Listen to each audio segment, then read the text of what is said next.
Welcome to Florida Gators Live 11. This is going to be our end of season review show. What an interesting season we had this year. I mean, we go 8-5 after week 3, really heading into the first bye week, even including that Mississippi State game. Everyone thought it was done.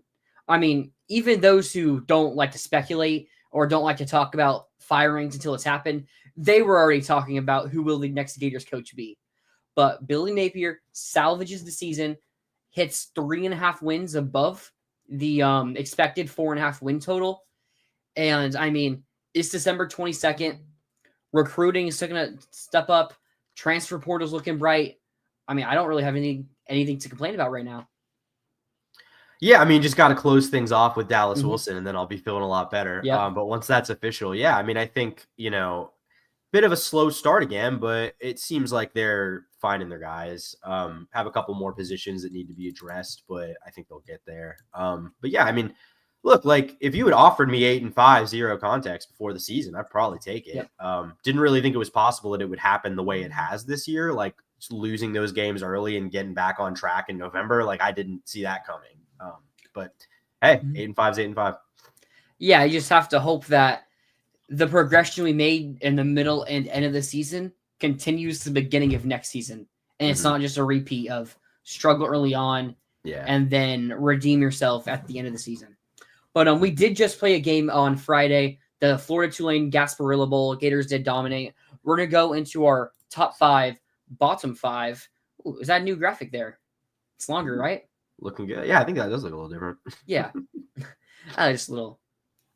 Yeah, okay. I don't even remember what we did last time, first top 5 or bottom 5, but it was a win. Started top 5, yeah. I feel like we've been doing wins start with top 5 and losses start with bottom 5. We'll continue the streak if it's working, I'm gonna go first this time. Yeah, go for it. My top 5 number is Big Des. Desmond Watson, his final career game. Yeah, it took 4 years for Des to actually get a carry. This is something that fans have jokingly clamored for really the entire time he's been here. I mean, especially when you saw Ole Miss running J.J. Pegues double digits amount of time this season and having 6 touchdowns or something like that. So it's really something that Gator fans wanted to see. And when he came up to the field, I said it on the show yesterday morning, I could have had a chance to take a picture of Jack Cagalone, but I wanted to see Big Des get the first down run with my own eyes. He also had the fun play reminiscent of when we played USF, where we picked up the Brian Batty.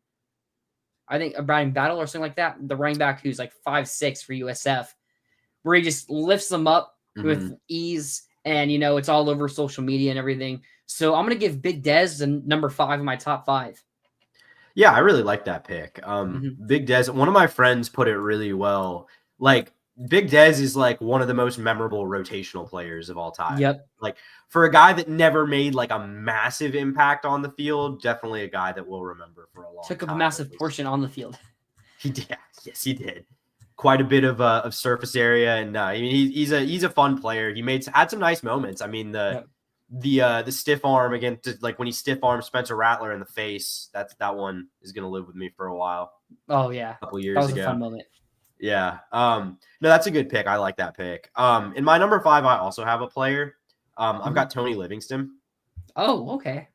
Yeah, I mean, I thought he had a nice game, only 4 catches, but 58 yards and a touchdown, caught all 4 of his targets. Like, I don't know if Tony Livingston is your answer at tight end next year, but I think you saw enough here that you could probably, I think you feel like him in competition with someone else to kind of take over that R-list receiving tight end role.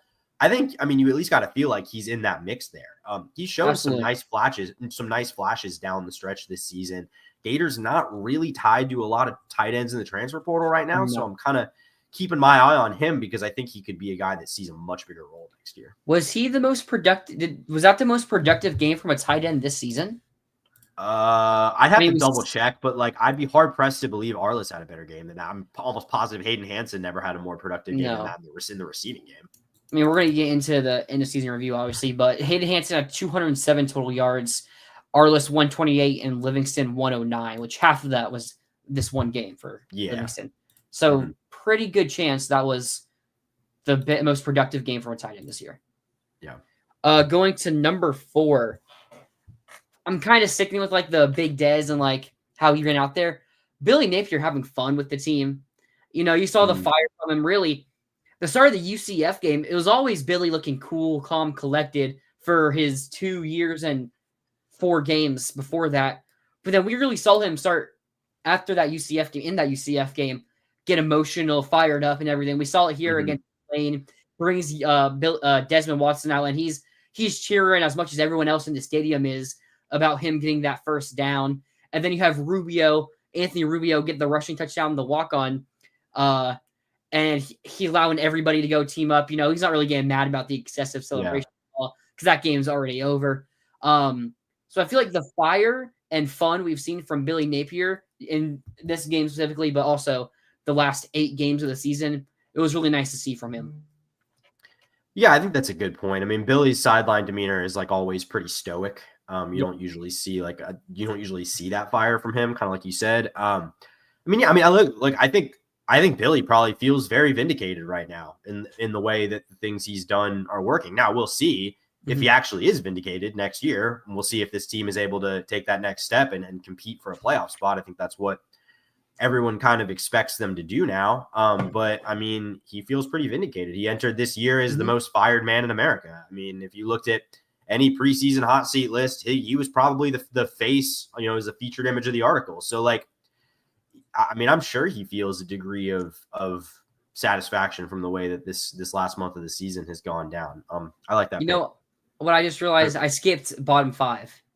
Oh yeah, I wasn't sure if you wanted to run through the top 5, all the top 5, and then the bottom 5. Oh, so do your 4 for top 5, and then we'll go to bottom and do 5 and 4. Okay. So yeah, my 4 on the top 5 is the defense forcing turnovers in the form of interceptions. 3 of them today from 3 of them, sorry, on Friday from Ty Thompson. Who, I mean, we talked about it. I don't think Ty Thompson really had it in this game. It was pretty much the entire offensive game plan for Tulane did not work in this game. Yeah. But I thought, I mean, it was nice to see the defense stepping up, especially guys, that haven't necessarily been seeing the playing time. Miles Graham had a really nice kind of falling back interception, made a nice read on that ball. Alfonso Allen, obviously, a guy that really doesn't play much at all, had a nice play on a tip drill. Who had the third interception? Oh, Bridges. Yeah. Bridges. On the flicker. Yeah. Right at the beginning of the game. So, was that the first? Was that Tulane's first offensive play? It was. Okay. Yeah. So, I mean, really nice to see. And I mean, like, I don't think this was really the case in this game because I think Florida's defense was down really good. But I think we kind of saw in like the LSU game a little bit, especially in the Ole Miss game, that wasn't necessarily the case. They kind of relied on turnovers like this to sort of get those stops and especially win those games, especially in the red zone. Didn't really need those turnovers today, but it was nice to see that you could still create those even when you were just kind of shutting it down. So that was a high point for me. Mm-hmm. And okay, so now to our bottom 5. For my number 5, it's gonna be Lagway's inexperience / like his injury still bugging him. We saw Lagway have 2 pretty bad interceptions in this game, especially the one in the red zone. We talked about it, how it's a combination of him still being young and him not being able to run. Like, he had 100 yards on the season, and that's really only with 2 starts before the injury with the Stanford game, and we're probably told him not to run because he didn't need to, and the Kentucky game where he ended up having 50 rushing yards or 40 rushing yards, something like that, his best running game of the season. So, but on the bottom 5, he, I don't want to throw shade at the young QB anything because he is the guy who's going to be projected to lead this team to, if we do make the playoffs, be a projected Heisman favorite. But you do see that inexperience, which it's good to see it now instead of in a big moment next year, like say in Baton Rouge, in Miami, or against Texas. So now we know, okay, he does need to work on these things right there. So, but we probably would have won this game by 40 points had he not made a couple of those mistakes. Yeah, I've got more on Lagway later, so I won't go too much on it. But yeah, like he, I mean, like you would have liked to see a little bit better performance. I mean, I think you're right. I mean, I think the short turnaround for the bowl game relatively kind of hurt whatever chance. Like, we were kind of hoping he would be a little closer to 100% for the bowl game. I don't think that was really the case. So hopefully, I think we'll just see him next year look a lot close. Like, he'll come out next year more mobile, more kind of comfortable stepping into those throws and stuff like that. Leading off my bottom 5, this might be a little controversial because I think we both agree that this game was not officiated very well, but I've got penalties. I still think Florida had way too many penalties in this game. That's nine for 95 yards. I mean, again, didn't really cost you. And I mean, in a game that you win by 25 and are shutting them out until the fourth quarter, it's like I think we're always kind of nitpicking to find negatives. But this is one, I think we've seen this team kind of have mental mistakes at times, and they've been costly earlier in the year. Not in this game, but that's something I think you would like to see clean up. Obviously, I don't care that 15 of that 95 yards was on the Rubio celebration, and I don't care. That's whatever. But it still, I think, was like, if you're looking at things that were not clean and like led to why this was not the complete blowout that it could have been, I think penalties are part of that. Especially in a game, I mean, we were so dominant in. I mean, it was never really even close. All right, my bottom 4, special teams. I mean, twice on 4th downs, we had to call timeouts because there was either 10 players on the field or we were running out of time. Did you see the clip of Bryce Levette knocking a coach over to try to make it on the field for a field goal? Yes. I mean, what was that? Jeez, that's just bad. I mean, we have the mats. How are we still so bad at this? Like, how are we still so bad at this? Well, the thing is, on paper, because those aren't going to show up, those timeouts, they won't show up on paper. Because on paper, we were like a top 10 special teams unit with like punting, kicking, returning was efficient. And like penalties wise, it was just a couple like mistimed ones and bad moments.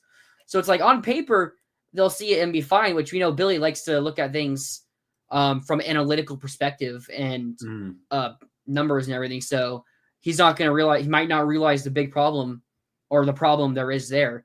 So I can see why it kind of still happens, but it's also like, man, you're a coach at a Power 5 program at the University of Florida. These are things that we shouldn't be experiencing multiple times a season. Yeah, and I think he made that defense last year too, when I think he would point it out that the special teams like graded out highly, which that takes into account things like coverage, return yards, all that. Which that's all fine and good, but I mean, those mistakes were, I mean, they literally cost you a game in the Arkansas game last year.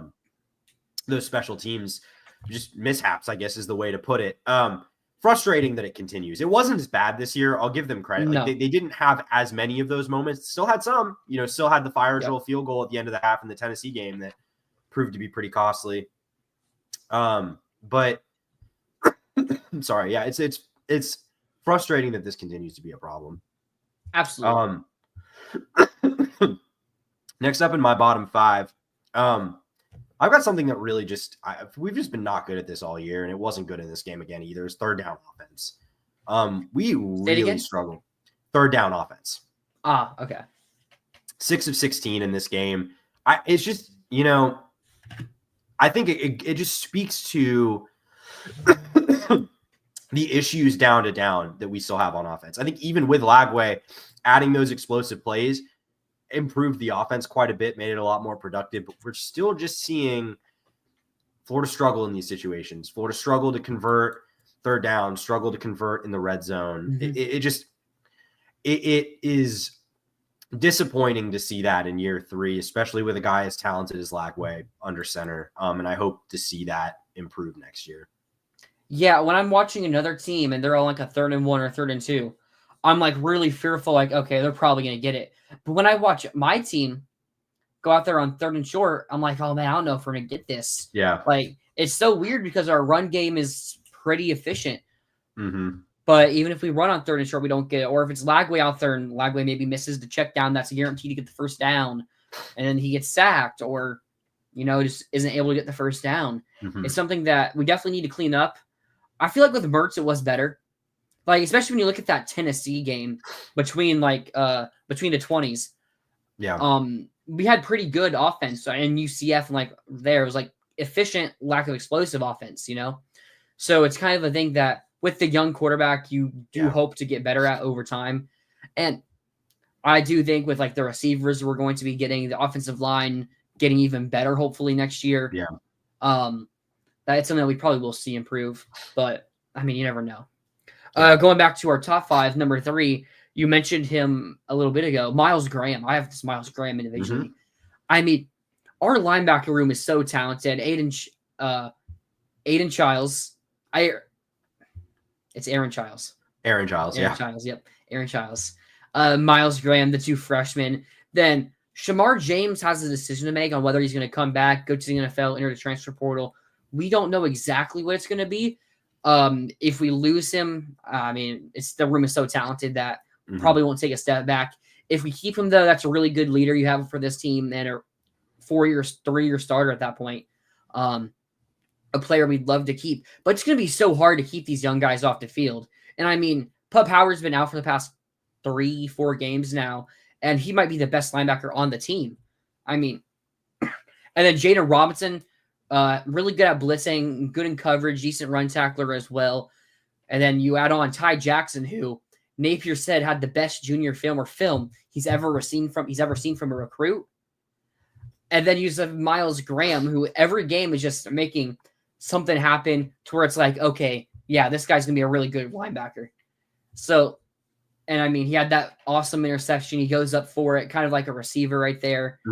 We saw a similar play in the LSU game where Aaron Childs, Mason Taylor would have been pretty open. Like Mason Taylor's a pretty good tight end. He would have caught the ball for like a good 10, 15-yard gain. But Childs goes up, tips it off with the one hand. And it's like, man, these linebackers are so good. Miles Graham in particular. We have such a great future and great talent there. And got to give him a shout out, number 3. Yeah, those guys are really talented. It's nice to see the young defenders and they all got a lot of playing time yesterday. LJ was playing a lot too. Like they had guys all over the defense, young guys playing, and it was nice to see them have that success. Very encouraging. And as we'll talk about, it's encouraging with regards to whether the defense can keep this up. I also have a player at number 3 in my top 5. I've got a guy I'm going to be really sad to see go, man. I got Chimere DK. Yeah, I expected that. Yeah, man. I was really skeptical about DK coming into this year. I didn't, I know he lost, had kind of a downgrade at the quarterback position after Mertz left, and I'm sure that impacted his production a lot. And I liked the idea that he was at his best when he had that rapport with Mertz. But, it's still, I thought was concerning, especially at a time when the Gators hadn't landed Elijah Badger, how much they were going to be relying on this guy who didn't really produce a lot in 2023. He has been indispensable to the offense this year. Just in terms of what because he's not the most like freakish athlete you'll ever see. No, he's but not. Just the way that he uses his size, the way he's able to get open, and the way he's reliable catching those balls and making plays. Like, it's. I think it can't be understated how much of the success had to do with his reliability. As good as Badger was, and as much of a deep play threat as Badger was, I think there's a argument to be made that DK was like outside of DJ Lagway, the most valuable player on offense. Yeah, I'm looking at the stats right now. Badger only had 22 more receiving yards than DK did, which everyone loves to hype up Badger, including myself. He's going to probably be a pretty high draft pick or relatively high draft pick. And DK, we've already talked a little bit about how he's probably going to work himself up into a role there in the NFL at practice squad or whatever level. But he was the surefire thing. Like, okay, he's probably going to have at least 40 or 50 yards this game. And he had 99 or 98 in the Tulane game. So he rarely just disappeared. Like he rarely had games where he just was a non-factor. Like that just didn't happen. And it's also like in this specific game, Badger, it's not like Badger wasn't doing anything. There were like 3 times where he was clearly held and they didn't call penalties on it. Yeah. Like you got to think he at least catches 1 or 2 of those, which his stats would go from 17 yards in that game to probably like 50 yards. Yeah. So, Badger gets a little unlucky there, you could say. But DK, I'm really sad to see him leave. That's why I think we're going to talk about recruiting later. A guy like Jonte Cook could be a bit of a DK replacement. But we'll see if we even take Cook at this rate. So going on to my number 3 of my bottom 5. We're like kind of nitpicking here. Yeah. We didn't really get much pressure this game. Like there were a couple of plays where we got some pressure, and I think Ty Thompson just played an absolutely horrible game. There were plays where Ty Thompson really had all day to throw, and he still just made the wrong read or couldn't make the pass. Like, we were missing Caleb Banks in this game and Cam Jackson. The edge rushers were like George Gums. We didn't have Searcy or Pyburn, which we Pyburn, both said aren't really that great pass rushers. But when you're throwing things together last minute, those guys definitely would have made an impact more than likely in this game. So having to play the young guys, I wish we saw a bit more from LJ McCray. Like, he is a true freshman. It's like he's going to put some size on, or is he going to put some size on? I'm trying to think of his stature right now. Might need to lose some size to play. I don't know what his numbers are, but I feel like just looking at him, he looks like he could. But I don't know what the frame is there. So just give him another year to develop in the system. I mean, we've seen us develop these guys pretty well. So I'm not really worried about it going to next year again, because we're going to be returning Caleb Banks, who was injured. I mean, Tyreek Sapp, I think, is returning. He made us anything to that effect yet. Yeah, he posted something on Instagram that like makes it seem like he was returning. So I'm gonna assume he's returning. Plus, Gums was getting good pressure, I think. When he played, I mean, he didn't have to play every snap or anything like that. So I'm not really worried about going to next year. But I mean, maybe we could have schemed some things up a bit differently to help get more pressure.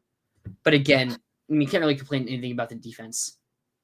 Yeah, I mean, I like, obviously, we're nitpicking a bit with these. I do think, like, I mean, when you're missing almost your entire starting defensive line, which the Gators were, like, you can't really expect that it's going to be the same. But yeah, I mean, certainly when you're going to be relying on some of those guys next year, like, yeah, you would have liked to see LJ make a sack or something like that.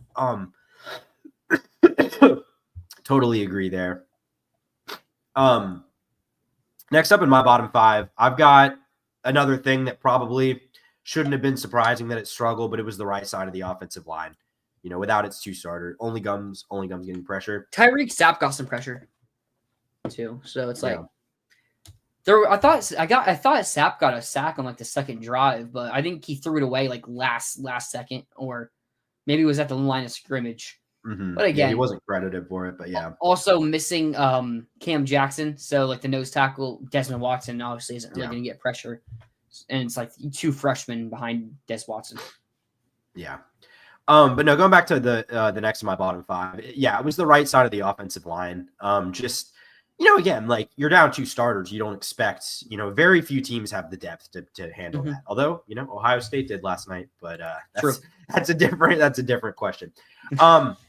No, but yeah, I mean, especially in the run game, I just don't think the blocking was there. I mean, we saw, I mean, obviously it produced, it didn't keep the run game from producing, but like Jacoby Jackson and Jaden Baugh, like, had to either make guys miss or break contact in the backfield quite a bit. Like, that happened a lot in this game. So I think, like, the rushing success was largely in spite of the run blocking rather than because of it in this game.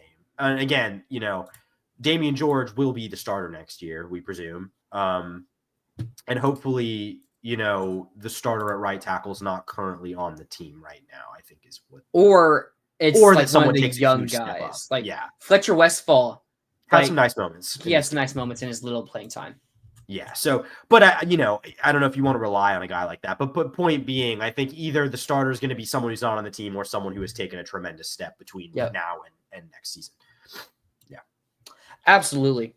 So number 2 on the top 5 for me, I give a shout out to the seniors here. I feel like we noticed a bunch of seniors make some really good plays.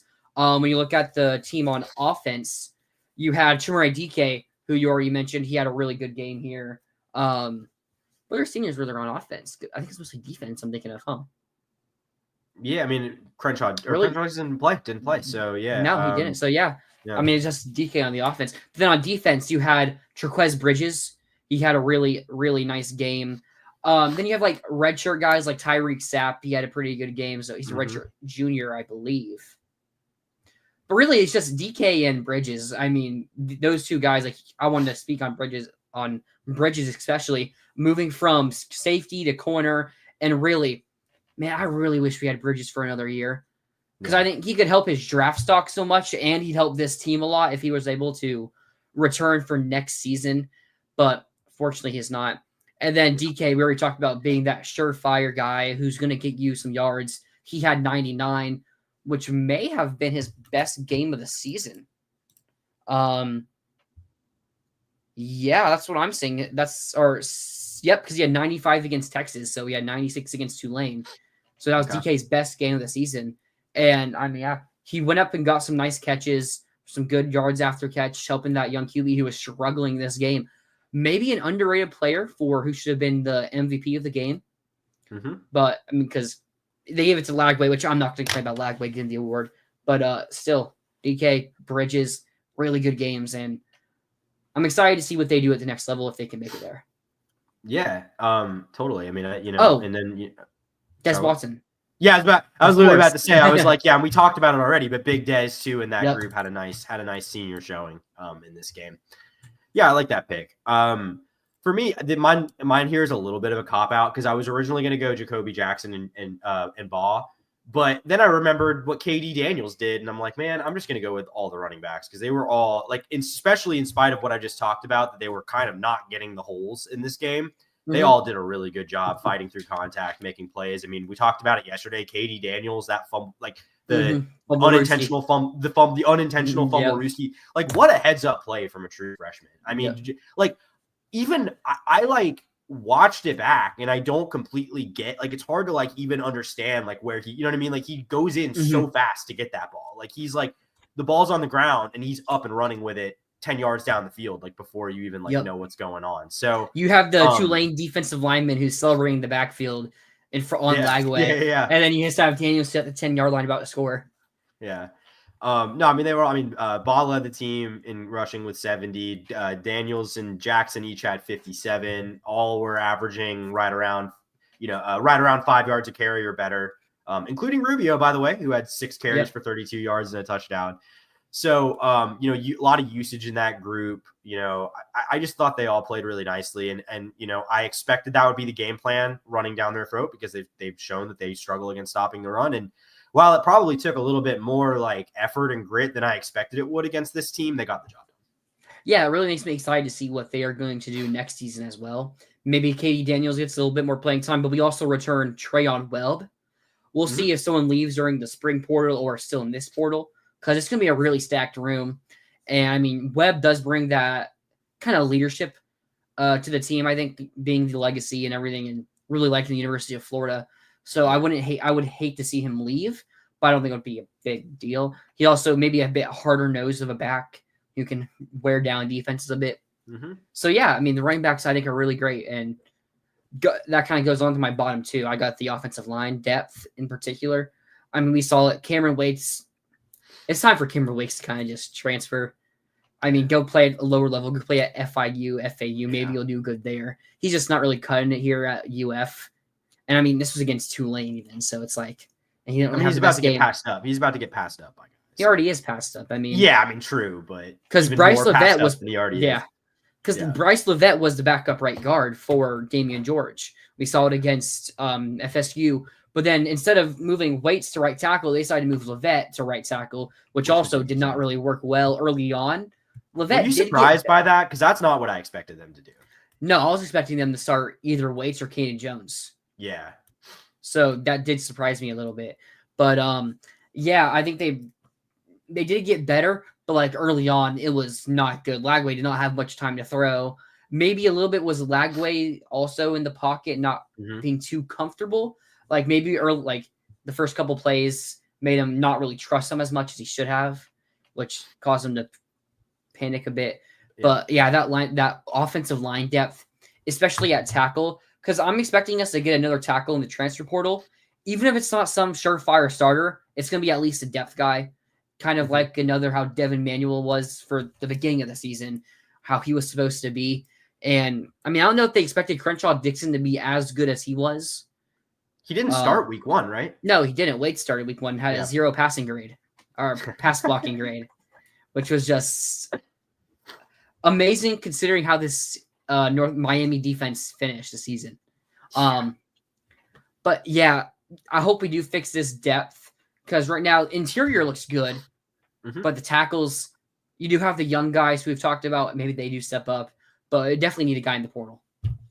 Yeah, I mean, talking about interior, we've already talked about that. Like, we both think Damian George could get beat out for that job by a younger guy. Kearney played a good bit in this game too. Yeah, exactly. No, I think that's true. Next, for my bottom 5, number 2, I feel like it's fitting. I think I've had him as a top 5 every single week since he's become the starter.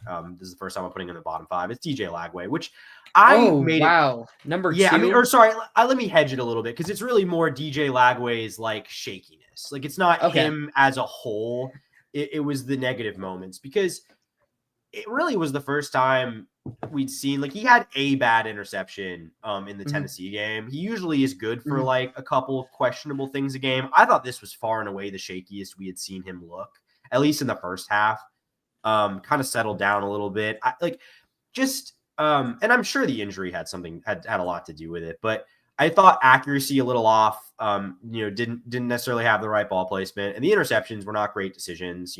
Like kind of some costly play in the red zone from him. It's not like anything that has me reconsidering my thoughts on DJ Lagway. It's more just a good reminder that this is still a very young quarterback. This is still a guy who's learning and is getting better and is developing. And I think we both expect that he'll take a big leap between this game and between week 1 of 2025. But I think it's just a good reminder that, like, hey, this is a young quarterback. We can't be putting the weight of the world on him yet. Like, it's still important to build a team around him and a scheme around him that makes his job as easy as possible. Because if you ask him to go play hero ball, he's going to force things and throw some balls into coverage that he should not be throwing. And again, I think we both hope that he'll be a lot smarter about those kind of things next season, but it's something he's shown a little bit of a tendency for. So I think it's something to keep in mind and monitor. Yeah, it is. I mean, it's good that next season we start off with 2 easier games, so he can hopefully build a lot of confidence. I mean, I doubt his confidence is shaken after this because he just has great character and everything. And he threw for 300 yards and won MVP and won the game. Exactly. He has everyone behind him. I mean, he has the 5-star freshman's Dallas, or not freshman yet, 5-star recruit Dallas Wilson there, being like, yo, you're the guy. And Jonte Cook, well, he was on his visit eating with Lagway. Like, everyone still knows Lagway is that guy. Yeah. Okay. But Lagway definitely, I'm trying to figure out, these excuses won't cut it next year. Trust Gator fans will be saying like if Lagway has a game like that next season, people will be like, oh, he sucks. Like, he's not the guy we thought he was. Yeah, I don't know, because when those bad plays for Lagway were happening, I saw more people blaming Napier for him than they were blaming Lagway for him. Which honestly really isn't. Like, I agree we need an OC. I don't like Napier's play calling and offensive scheme, but he can't make the quarterback not throw into triple coverage. Like, that's not what an OC does. Like, absolutely. So then getting on to my number 1. I'm gonna give it to the entire secondary. I mean, we had 3 picks on the games. One of them was from a linebacker, but Jerquez Bridges and Afonso Allen still did have picks. So the first play of the game was an interception.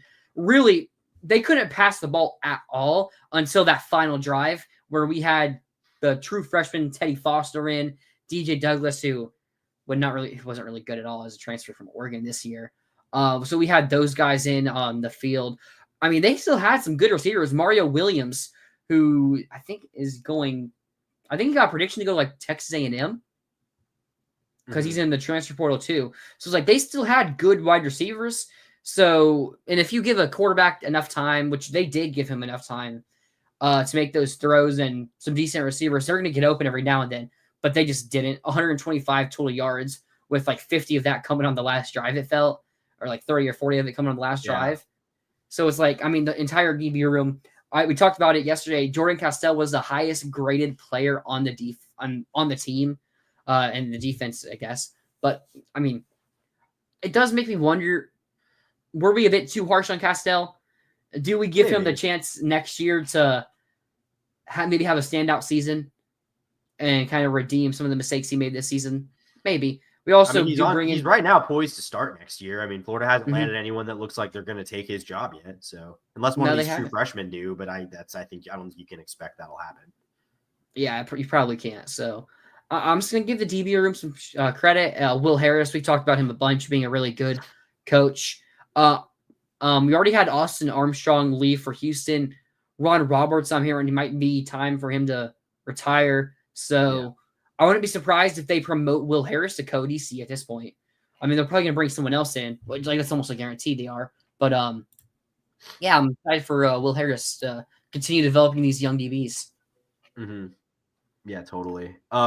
No, just about Castell. Like, Castell has shown moments. We both kind of picked on him on this show just because he has some bad moments too. And moments that there are times where it feels like he hasn't really taken a big step forward this year from last year, which is, I think, what we hoped. He showed enough flashes as a freshman last year that we thought he'd be a little bit better now than he is. But that doesn't mean he's a bad player who isn't capable of being a reliable starter moving forward for the Gators. To round out we're rounding out top 5. Okay, cool. That's what I thought. This is a bit of a catch-all. Like, I couldn't really figure out how to pin this one down, but it's just like a general vibe that I was pleased with. Just the outright like dominance in this game and dominating the game state, because that's something Florida really didn't do down the stretch. Maybe a little bit in the Florida State game, but it's like, how do you even evaluate a game where the other team loses 8 fumbles? Like, or not not loses 8 fumbles, but fumbles the ball 8 times. Like, loses it 5 times. 5 of those, I think. Yeah. So, and then like you looked at like the LSU game, like gave up some bigger plays there. Ole Miss game gave up a lot of big plays. It was really a lot of bend but don't break down the year. I pretty much agree with that. I mean, I'm not saying there's not a single circumstance where I could be okay with 8-4, but like, I think 9-3 is the regular season target next year for sure. Yeah, I mean, it needs to take a huge step. It's really interesting when you look at a huge step, because a huge step is literally overtime against Tennessee and like Lagway maybe not getting hurt. Like, could that be considered that's 9 wins right there? But winning winning games like that, Tennessee on the road in Georgia, that would be a huge step for Billy. You know what I mean? He hasn't done that. So I guess you can say Ole Miss, but yeah.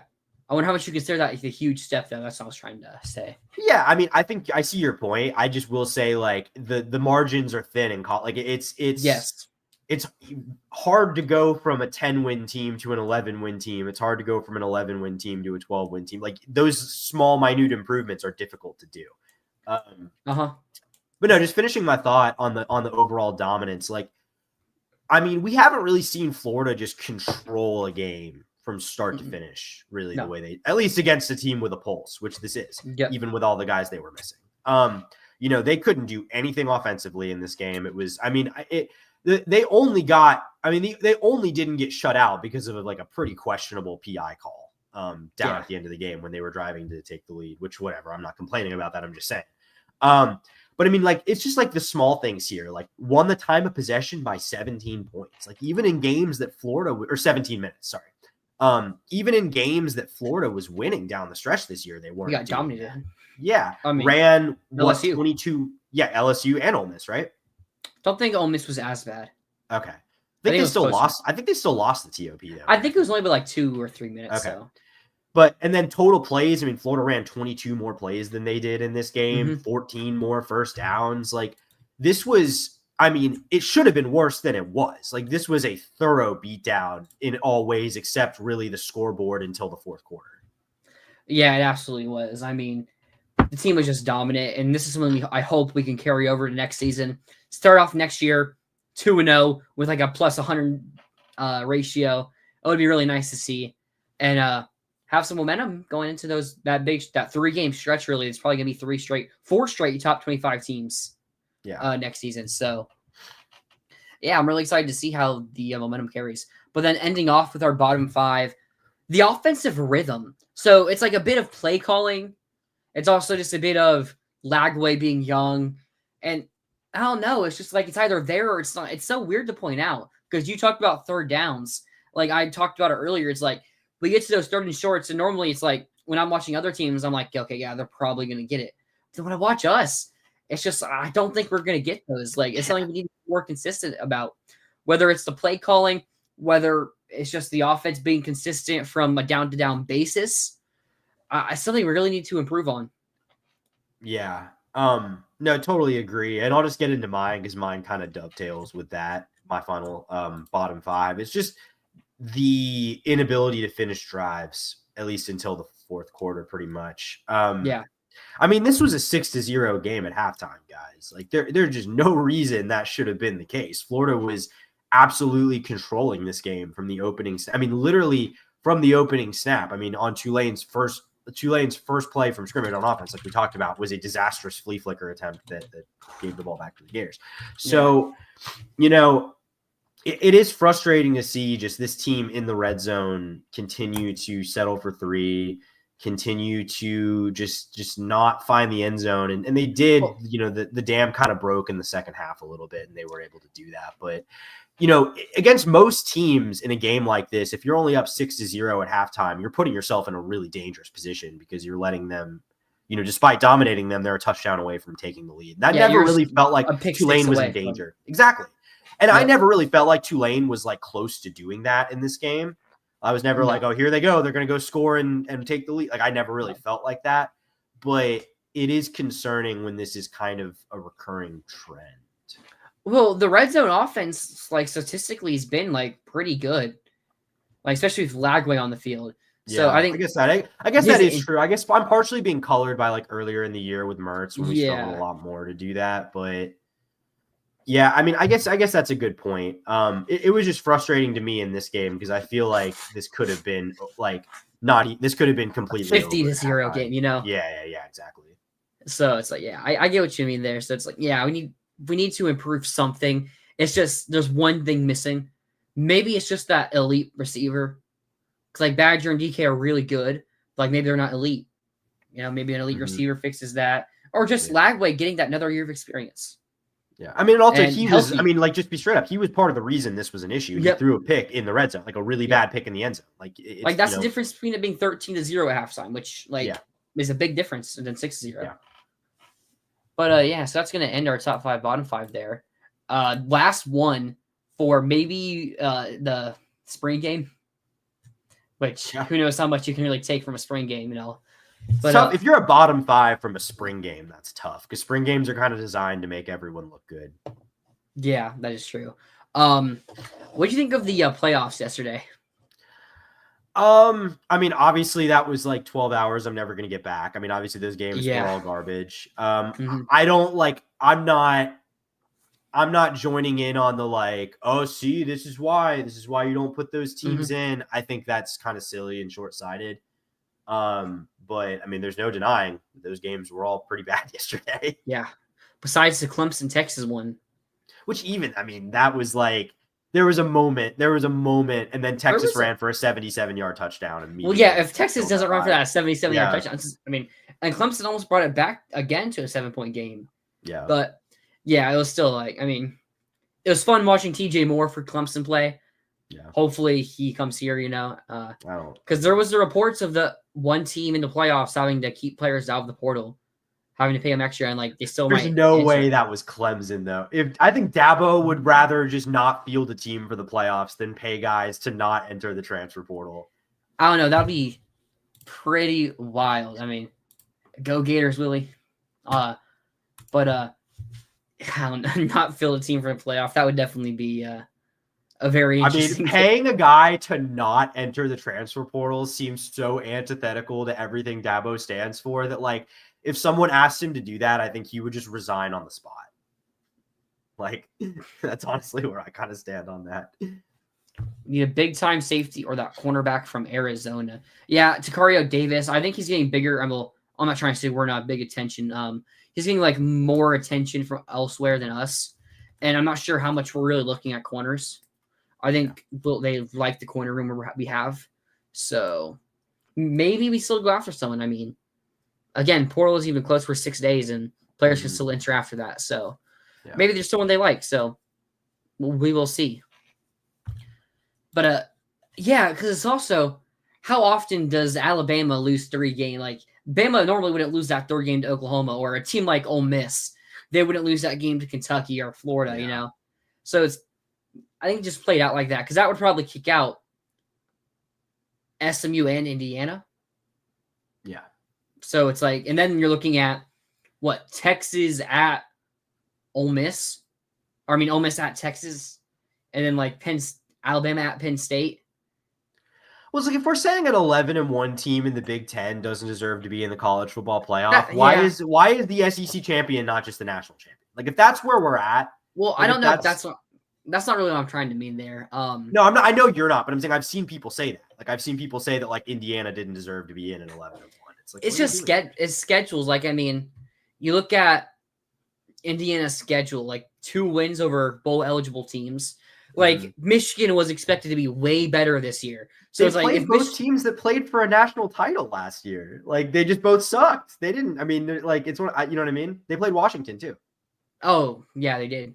And those were the 2 bowl eligible teams they played this year. Yeah, it's like you can't blame them for that schedule, but it's also like you can't blame a team with a difficult schedule. But again, I'm saying if they had 2 losses, not 3. If Bama doesn't lose to 6-6 Oklahoma or 6-6 Vandy, or Bama's Ole Miss in. doesn't, 10-2, Bama's in.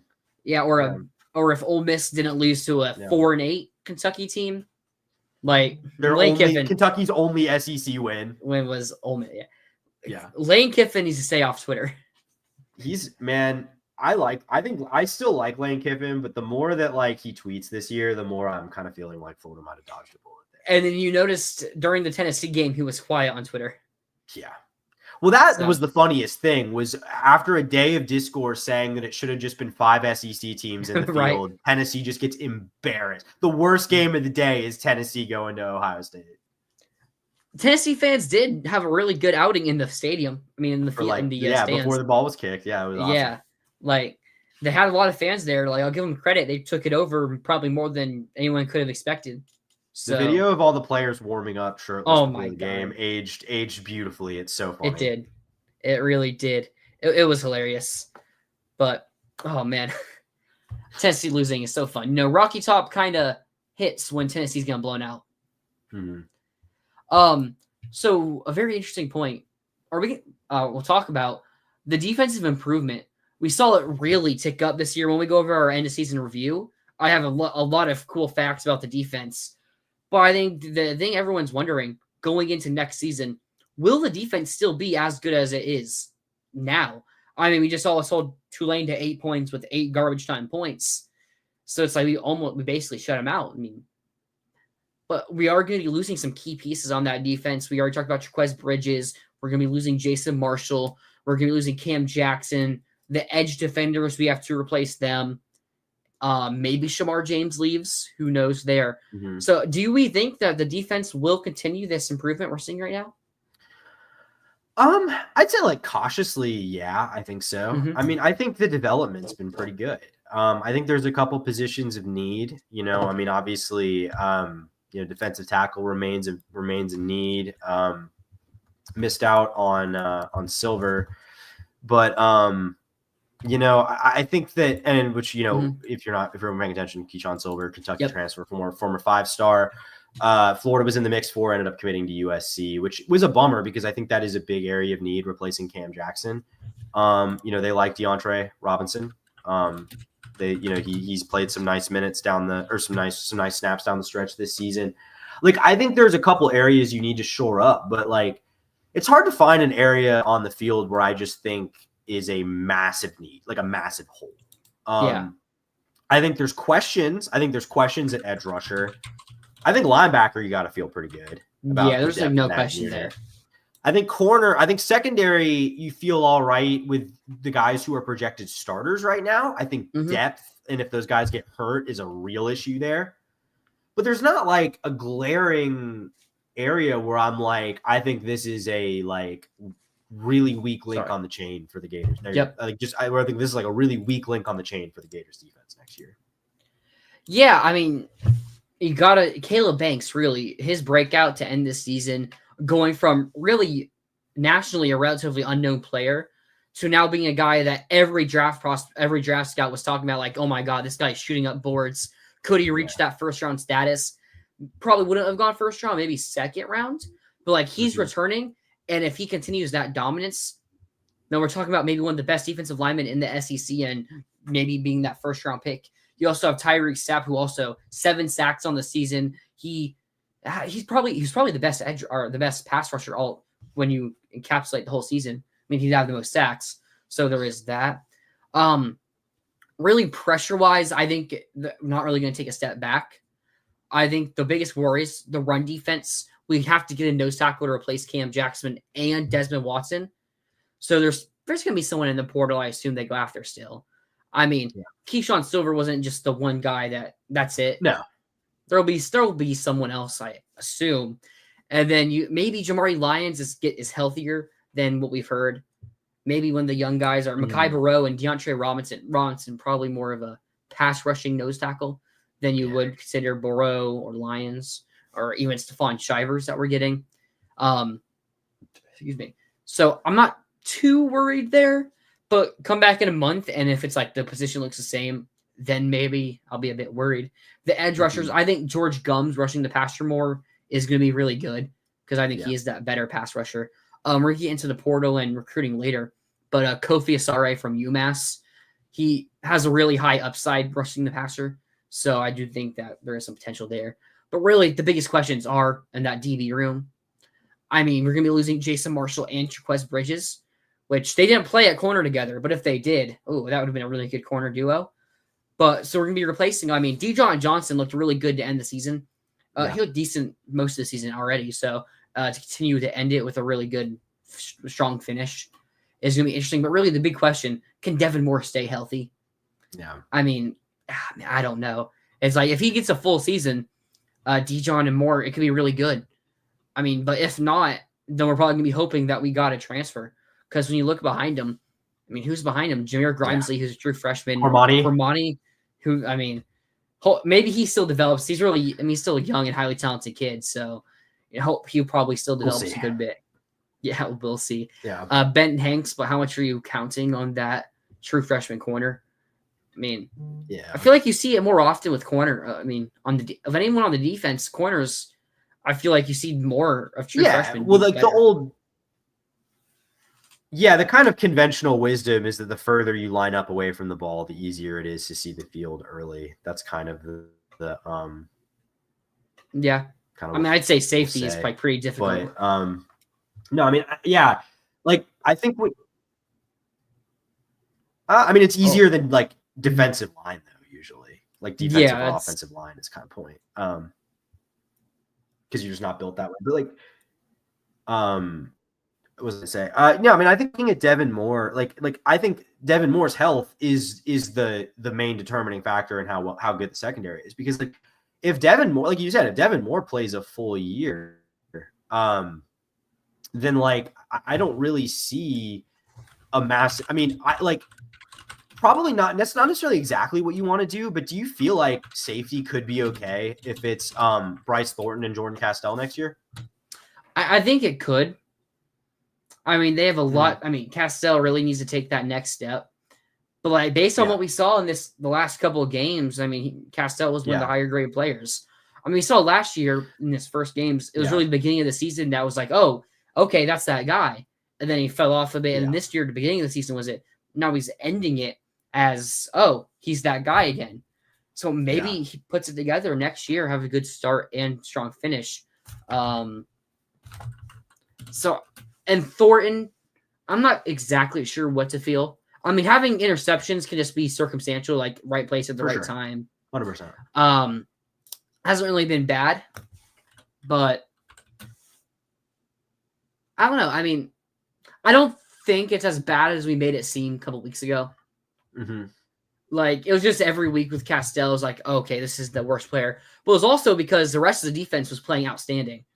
Yeah. So I'm not really too worried. I am a bit worried if they don't take that step. But we're also still looking at some portal guys. I think that star position is really interesting. It's a good. Well, it's a good spot. Gates, I feel like his injury. That is true. I mean, that's the big caveat there, because I think between Denson and a healthy Gates, that's a spot you feel really good about. But how healthy is Gates? We'll see. And then there's the transfer guys. We're looking at Adrian Maddox. We'll get into the portal later. So,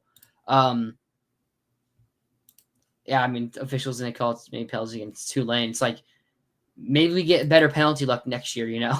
That pass interference call at the end of the game. The defense improvement, I think it will continue. There's just a couple pieces we have to hit on. We've seen development for a couple guys already in this team. Think that will continue.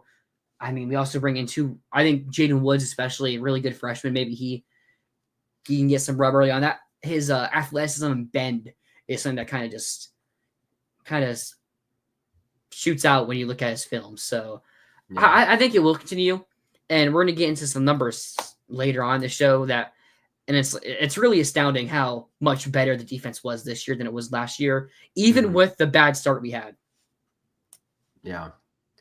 And I mean, it ended up statistically sort of still kind of middle of the road. But I think it was just watching it, like eye test wise, was a lot better. And I think there is the real potential here that this takes a leap to being more like a top 20 or 30 kind of defense next year. I think that is entirely within the realm of possibility. When you're also looking at statistically, you're comparing it to the 134 teams in college football. So you're comparing when Jacksonville State is playing against Liberty. I mean, Liberty's offense is actually pretty bad this year, even with Cade Salter. But like, you know what I'm saying? It's like that's comparing it to them. And so it's like, obviously, our defense finishing in 50th is a better defense than Kennesaw State, which, I mean, they finished bad. I'm just using for example, finishing like 30th. So, you know, it's all relative to who you play. But I mean, like, you know, in the like the Muschamp and McElwain era defenses, like those were top 15, top 20 defenses. Like that was, you know what I mean? There was no statistical weirdness going on there. Like those were just elite units, like statistically. So yeah, they were. So final statements from this: will the defensive improvement continue? I'm going to say yes, but like in the back of my mind, there is still that worry because since that 2019 season, these defenses have just been bad. Anytime you saw a little bit of improvement, it's like, ooh, okay, like Utah game, the first game of Billy Napier's tenure. It's like, oh my God, the defense is actually good now. We're back. Yeah. And just go on through the rest of the year, and then it just Tennessee game, you give up like 50 points. And I mean, yeah, it didn't really improve like we thought it did. Yeah. No, I agree with all that. I think it probably will continue to get better. How much? We'll see. One thing we never really talked about here that I think is a little interesting is, you know, Austin Armstrong leaving Florida to go to Houston. He was not the defensive play caller by all indications, at least for most of the season. That would be Ron Roberts, who is apparently sticking around. I mean, I've heard a little bit of rumors to the contrary, but like I don't see any reason to believe he's not. There's some off-field stuff. He might be retiring. Yeah. I mean, again, I've heard that, but the season's over. It's been over for 3 days and no announcement. So, you know, we'll see. Well, season, I think they were kind of maybe waiting for Monday. Maybe. Point being, we'll see. Maybe this becomes obsolete tomorrow. But I'm curious what they do if they hire another co-DC, hire someone to replace Armstrong, or kind of just make it Ron Roberts show completely. Or if he retires if it's someone else entirely. There's also the fact that contracts expire January 1st. So that's another thing to look at. We saw Heisman. He tweeted trying to bring back Jay Bateman, which I think would be a really good hire. I mean, he's done really good at Texas A&M. He recruited into linebackers well here. He's the one who brought in Shamar James.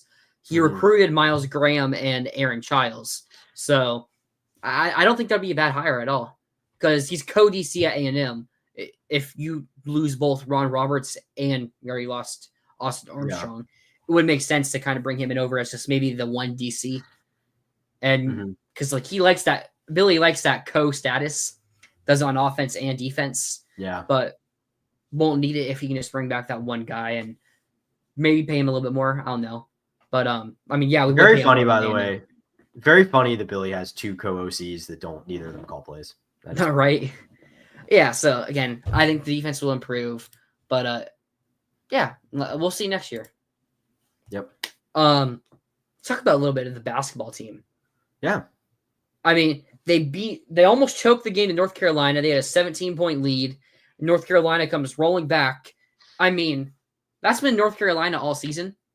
Yeah. Like, get down big double digits, come back, but they still end up losing. I mean, North Carolina did beat number 18 UCLA yesterday. So that's good for us. That helps it's going to boost them up, which boosts our resume up. That's a quad one win for North Carolina, obviously. So it's going to help us there. But then yesterday I was at the game, 99-45 win over North Florida. Now you probably say, I mean, it's just North Florida. It's like, whatever. North Florida had beat South Carolina, who's in the top 65, Ken Palm, and Georgia Tech. Now, Georgia Tech isn't good at all, but still, they're beating Power 5 teams in college basketball. Gave Georgia a fight, too. That was only like an 8-point game against Georgia. Yeah. So for us to beat them by 54 points, I mean, and North Florida, their season low on points was 72. We held them to 27 points less than that at 45. Yeah. I mean, we all knew that Todd Golden's going to have this offense clicking. And it's really, okay, how much can the defense improve? Well, I mean, everything's pointing to the defense being much, much improved.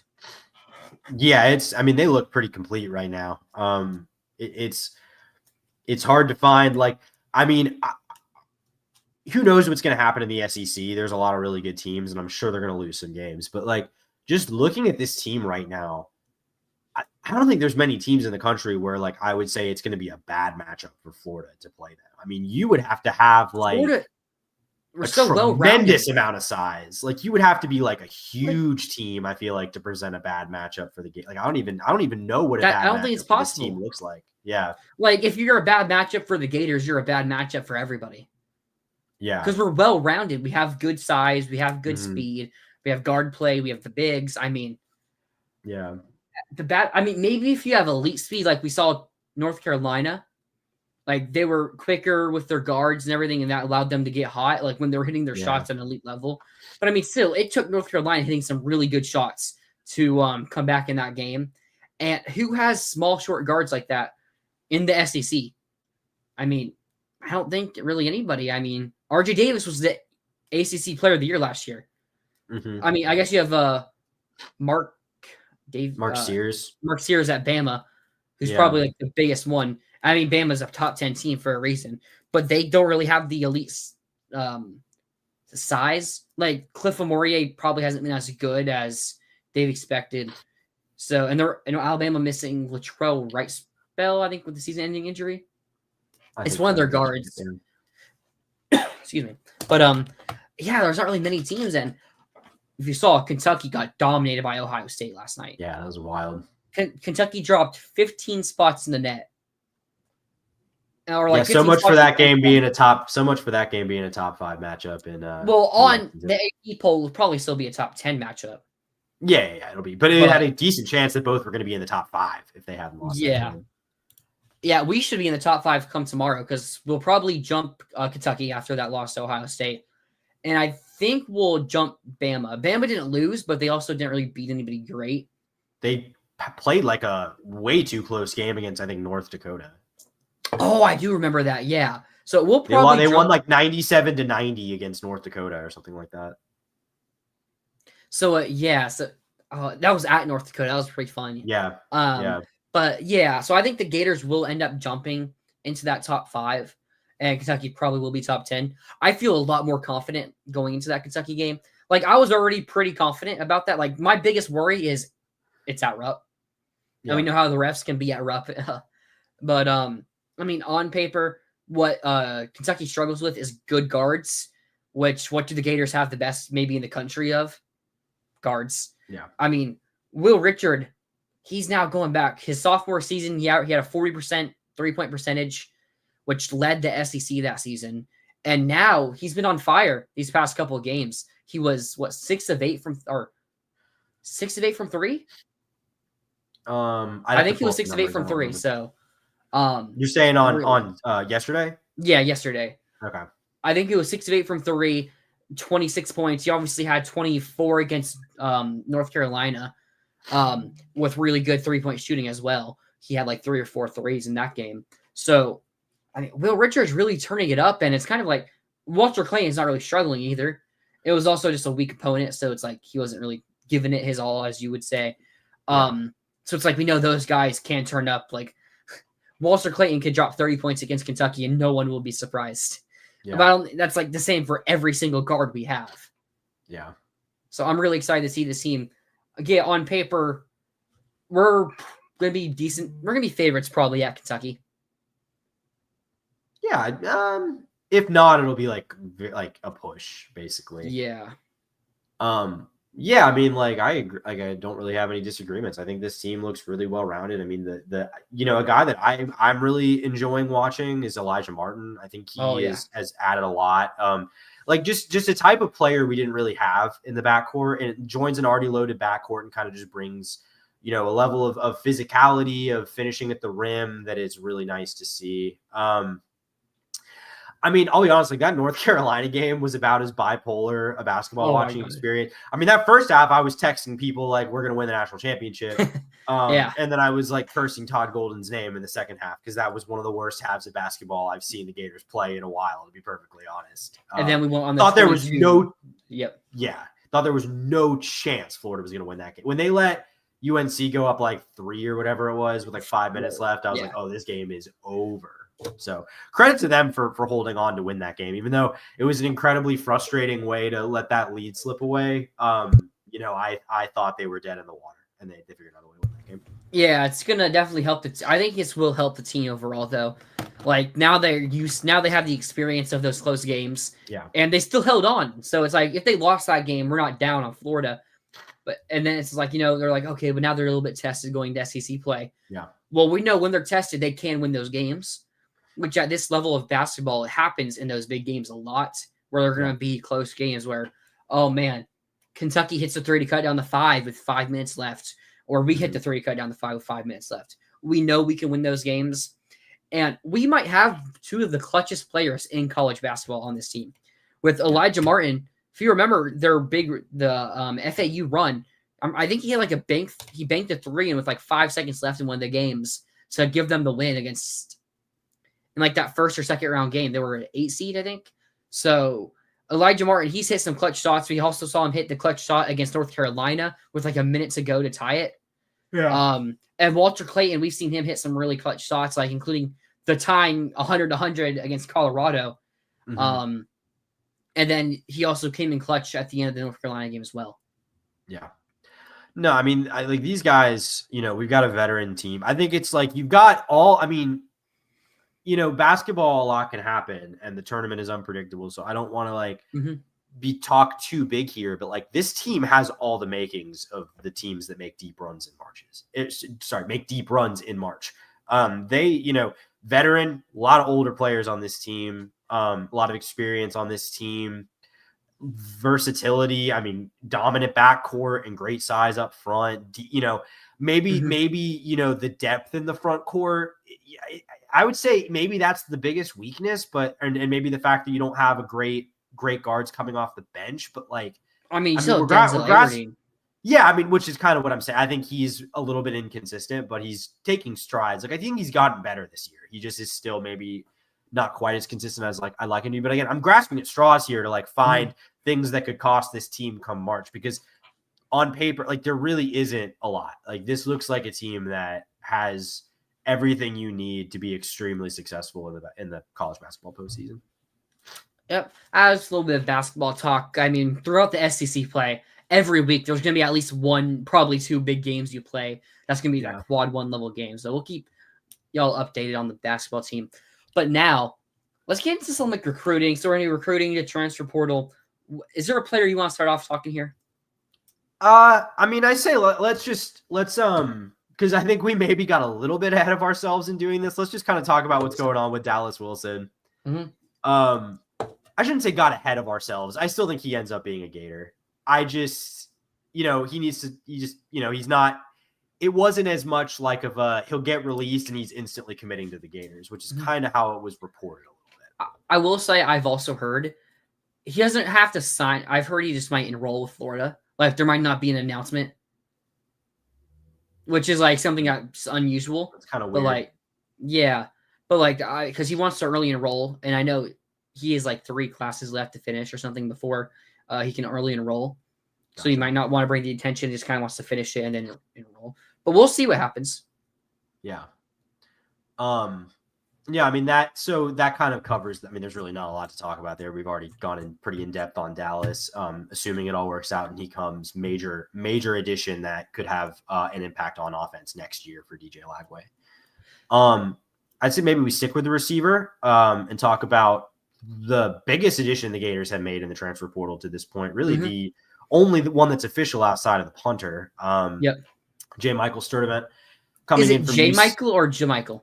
I've always assumed it was J. Michael. Like he's got like a abbreviated first name and then goes by his middle name. That's kind of what I've assumed there. A guy that, I really like the upside with him. A guy that has good size, a guy that's athletic, a deep threat.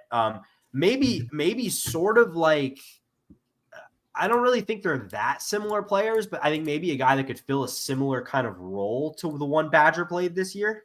Bit taller than Badger, maybe more speed too. Like I think he might be a more athletic, like a more dangerous. I'm not going to say better skilled, than Badger. Less skilled, but more higher upside. Yeah. I think it's how you put that. I think that's a good way to say that, which I think he is a nice pickup because he's got the size that I think Florida really lacks at receiver. I think for now. Yeah. Dallas is 6'3". So if he comes, then so is another player who might enter the portal. We'll see. There's a lot of rumors floating around right now. It's hard to know what's real and what's not. But no, I mean, I think that, we talked about, I was, not happy. Not happy is not the right word. I was a little concerned about the fact that Florida didn't seem to get guys it was seemingly in on with Reginald Virgil and Chase Souls. How in on them they were, we don't really know.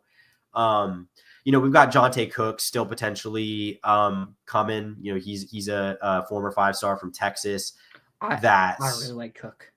Yeah, I think he, hasn't really produced, but I think has a really high upside.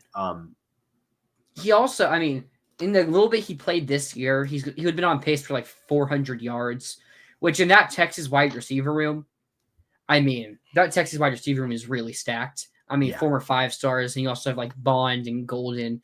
Golden. I think it's both actually. I think you're right. Silas Bolden and something Golden. I can't remember. Yeah, Golden's really good at but is it Cook? Plus they have a great tight end. Gunnar Helm went off. Oh yeah, sorry, he did. And they have Mari Nightblack who was expected to start. Yeah, I mean, yeah.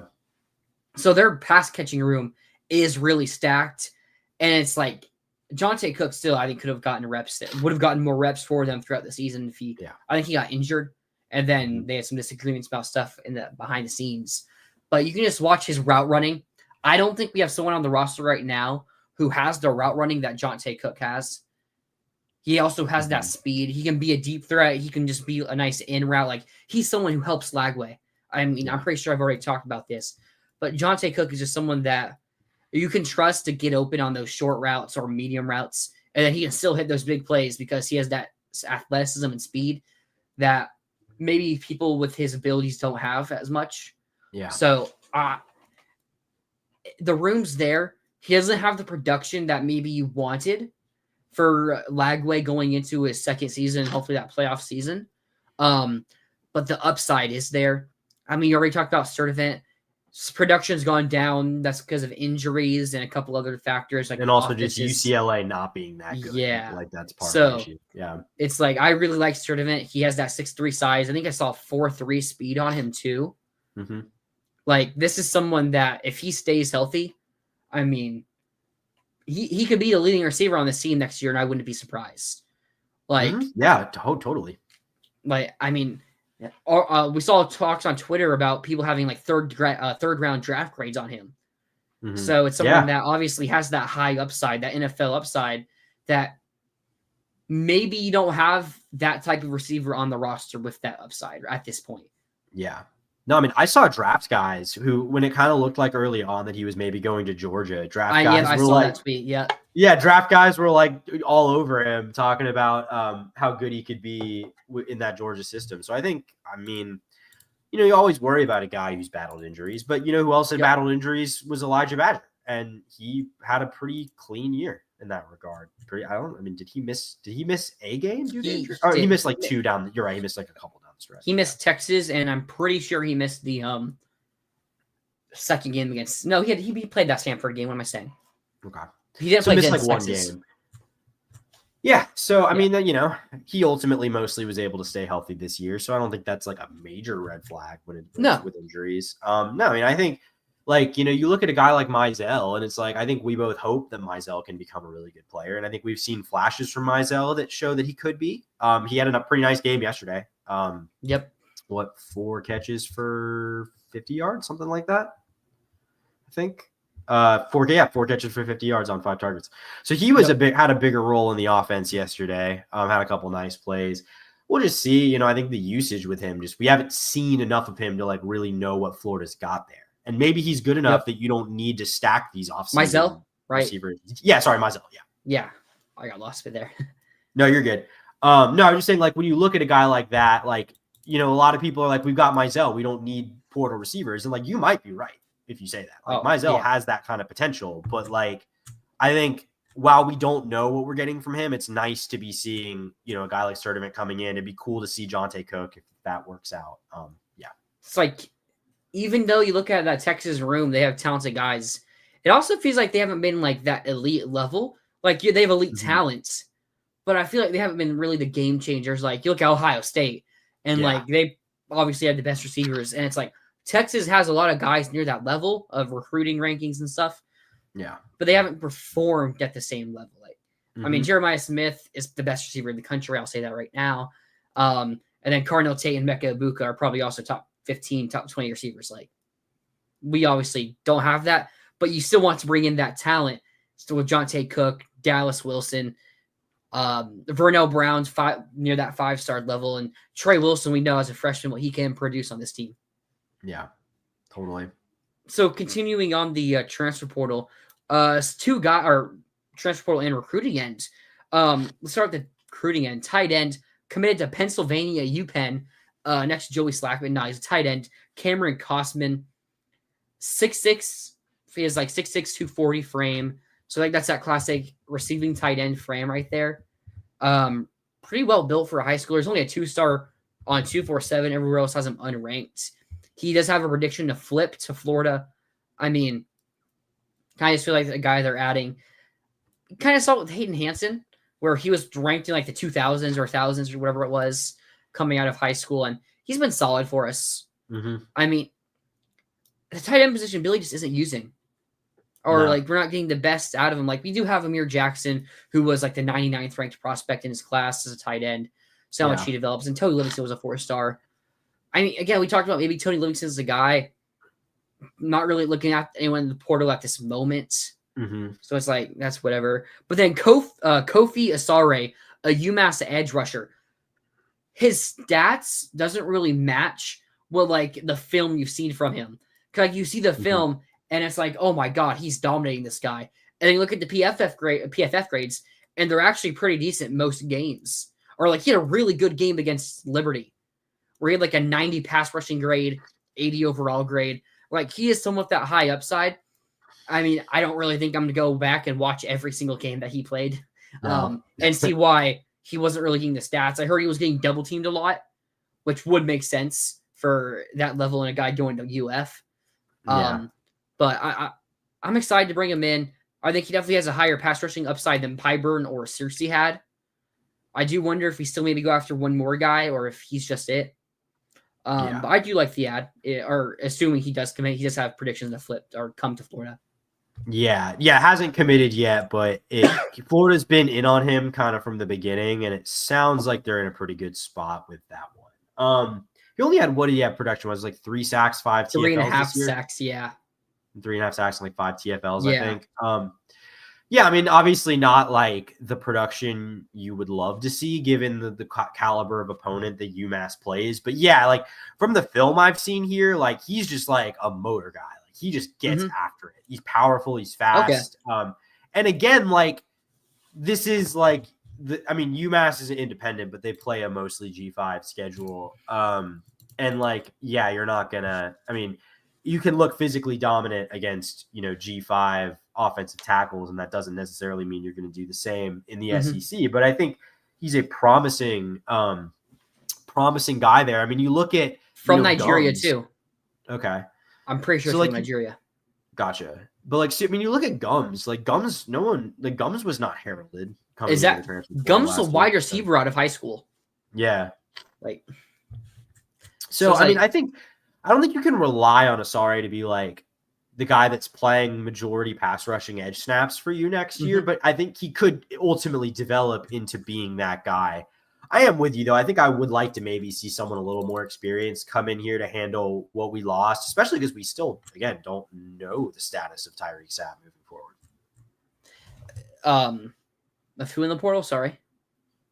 No, I was saying especially because we don't know for sure that Tyreek Sapp's coming back. Oh, okay. Yeah, we don't. I wouldn't mind adding another body potentially, is what I'm saying, in addition to Kofi. Yeah, but I do like the addition. Another guy, a defensive player on campus, Adrian Madej from UAB. I feel like it's Maddox. Yeah, Maddox. Adrian Maddox from UAB. I've heard we're looking at him for that star position. We already talked about Gates' injury. But I think Madej, really good coverage stats. Not really the best in run defense. I think it's a guy that you kind of look at Denson and nearly kind of opposites in that more Denson is pretty good in the run coverage, not the best man or zone coverage there. So I don't really hate this. If he does come here, I don't really hate Adrian Maddox. He can also play safety if we do end up having injuries again, or something like we saw with Triquez Bridges, to where all the injuries, you had a flexible player. So it's like we missed out on Zachariah Poyser, who went to Miami. It kind of feels like just another one of those guys there that maybe not that all-star level player, but he does someone that can play anywhere in the room, which they like versatile players, and especially someone with the athleticism of Maddox. Yeah. I mean, eight passes defended this year for Maddox. So that's pretty solid. In there. I think this probably strikes me, if Florida does get him, as more of a depth addition. I'm not saying they're 1-to-1, and I think he could probably play more, but I'd see it more of like a DJ Douglas type addition. Of a guy who you trust can play if need be, but probably more. I don't even know if you trust DJ Douglas. Maybe you don't, but they did. I mean, they did though at points early in the on. Season. Yeah. But that didn't really work out. But I'm saying the vision with like that is kind of similar to what they were going for with DJ. Again, we're just going to see with Aaron Gates. You also have Sharif Denson. And I mean, the versatility is nice there. I think you saw that with, like you said, with Bridges. When we have health issues in the secondary and we have, I think potential holes, that holes at corner and safety and holes at those positions that could very easily be created with injuries. I think versatility is nice. I mean, obviously Poyser, I think, would have been the ideal candidate to get there because he's a little bit more proven. But I think, we saw Florida have issues in coverage at times in the secondary this year. So I think getting a coverage guy would be a nice pickup for Will Harris. Yeah. So last stuff I'm hearing on Dallas Wilson, apparently I'm hearing he's just going to roll. There probably won't be an announcement or anything. Nothing, not even going to tweet, I'm here. Well, he posted on his Instagram. He agreed, the post on 3 about him flipping. I mean, I'm not saying I don't think he's coming here. Yeah. I just don't really know why they haven't just done a tweet or something like that. Apparently, 247 is saying he told UF he's coming here before he left his visit earlier today. Okay. So, I mean, it could just be. I mean, he was at the game. There's no indicators that would say he's going anywhere else. He was also at the basketball game. Yeah, so that was part of his official, right? Yeah, he was at the first half. I was there. I saw him and everything. Okay. He left after the first half, which we were up 52-17. Yeah. So I understand. We left with 6 minutes left in the game myself, but yeah. So I'm not really worried about it. I mean, if we see he's visiting somewhere else, then maybe that's when you maybe hit the concern button. But there's nothing that indicates he's not going to be coming to Florida.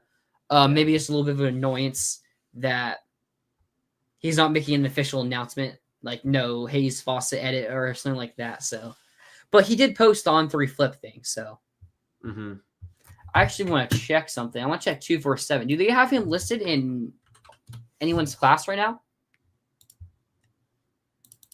They don't have him listed in Oregon's class. Dallas Wilson, you're saying? Yeah. So they have him uncommitted on 247. Yeah, that's what I thought.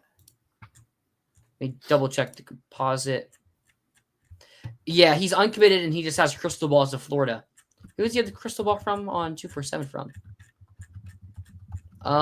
3 predictions: Tom Loy, Gabby Urcha, and Blake Alderman. Which all those were from when he was originally supposed to flip, but they have him listed as uncommitted, and it's only Florida. Like, at this point, it would be really shocking if he doesn't come to Florida. Well, there's no smoke that anyone else is jumping in there and, like, trying to get him on campus or anything like that. So it's kind of just him. I'm not going to say being weird. Different, you know? Different is probably a better word. Yeah. But, so that's going to do it with the recruiting updates and transfer portal talk. There will be more. We are in a dead period starting tomorrow until, like, January 3rd or 4th. So it's going to be a lot quieter. Doesn't mean the staff isn't putting in work to try to get more players. I mean, there's probably going to be an offensive lineman. I mean, the staff, like the staff does, there's the rule, there's the official rules, and then there's how this actually works. Well, the dead period, I think, just means on campus visits. Oh, it doesn't? Because a lot of times dead period means communication period. Like, you can't even, maybe text them or stuff. I'm not exactly sure. But, I mean, because players can still enter the portal and everything, so we'll see what happens there. But man, this season flew by. 13 games. It's time to do an end of season review. Now, we didn't get to do like season predictions or anything. I had my predictions. I had the Gators going 8-4, ended up going 8-5. So, did you have a personal prediction you did, or? Yeah, I mean, I don't have it like on record anywhere. I don't remember my exact game by game, but I think I had it at 7. I think I actually nailed it. I think I had it at 7-5, but I had a very different 7. Like, it didn't work out at all similarly to what I thought, but I'm pretty sure 7-5 was my preseason prediction. I have mine. I mean, I assume you're just gonna take my word for it. I had 8-4. Yeah, I believe you. Yeah. Which actually, I had us finishing 10th in the SEC and 8-4, which is exactly where we finished. So that works out perfectly. But we do finish 8-5 on the season with a bowl win against Tulane. When we go through the season, week 1, obviously that 41-17 loss to Miami. Mertz had a high in passing yards of 91. Montrell 106 rushing yards, but 75 of that was one run. Yeah. Which was in the first quarter, right? Like, it was like right at the beginning of the game. Second quarter. Okay. It was like our first good thing to happen on offense. The score was 17-3. That made it 17-10. But then it was like 5 minutes left in the second quarter. Okay. Gotcha. And then Trey Wilson led in receiving yards with 50. Don't really want to talk about that game too much. We just know we improved so much since then. Then you look at the Samford game.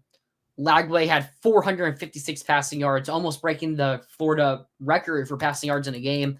Only 67 rushing yards for Montrell Johnson, which was second. And then Trey Wilson with 141 receiving yards. Obviously, 80 of those were from the touch pass. That's basically a glorified handoff sweep. That he took to the house, which was like 80% of his yards right there, or not 80%, sorry, like 60-70% of his yards right there. Lagway, that's when we really knew Lagway was that guy. Oh yeah. I mean, against Samford, like it's one thing to do it against an FCS team, but like he was making throws with like anticipation and accuracy that I'm like nothing against Graham Mertz, but he is not physically capable of doing this. No. Like that throw to Aiden Mizell where he's like jumping to make the throw. It was ridiculous, man. Mizell goes over their DB. That's when I started to really think that Mizell was also that guy. Yeah. But then we had the Texas A&M game. We lose 33-20.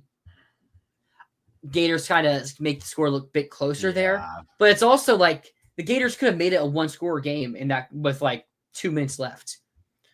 Which you've seen crazier comebacks happen. You've seen onside kicks with 15 seconds left and team wins.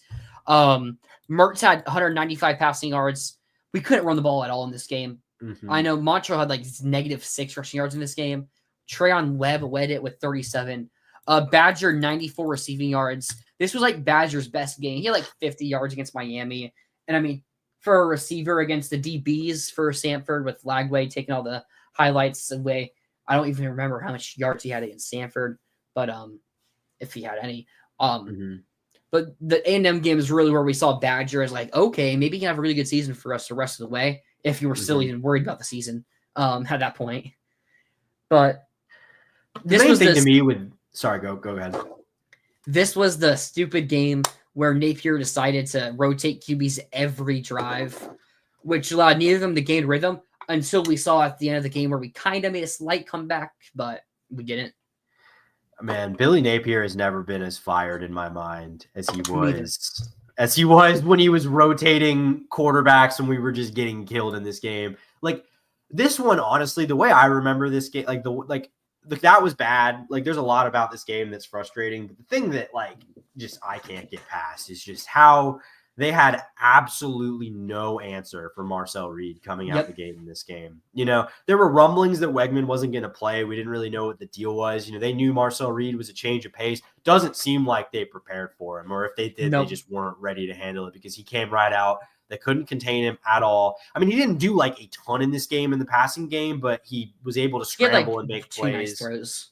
Yeah, he had a couple, but it was mostly due to him creating space in the pocket and finding a guy, mobility, and then him just running it himself. And Florida just never adjusted to it. They couldn't figure it out, and it was. I mean, because of that, it was kind of apparent to me this game was over after 2 series because I was like, they can't stop this. And there was also the moment where the Gators, I think we got a touchdown, and it's okay, it's only a 2-score game now, and it was 26 to what do we finish with? We finished with 20. It was 26-13 or something. It's okay. Or 27-13. It's maybe the Gators make a comeback here. And Graham Mertz threw a pick 6. The closest we ever cut it before the final score, by the way, was 33-14 and 26-7. Or no, sorry, 20-7. We cut it to 20-7. 20-7. And I think Graham Mertz threw a pick 6 there or something like that. And that's kind of where I think it was a tipped pass. This doesn't show me who threw it, but someone threw a pick 6. So if it was Mertz, then yeah, it was Mertz because Lagway had 1 pick. Is that what you're looking at for the stats? Lagway had 2. Lagway had 2 picks. I don't remember the other one then because I know he had 1 at the end. Mertz had 1 where Spirito that's when it's the last drive of the game and Spirito trips. I thought it was PI originally. Then I see the replay and Spirito just tripped and went straight to the DB because of that.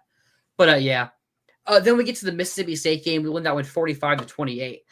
There were a lot of Gator fans who thought we would lose this game because they were just so anti this team. You thought we would lose this game. I was really down at that. I didn't I'm not sure I thought we were gonna lose, but I was why should I feel confident at all in this game?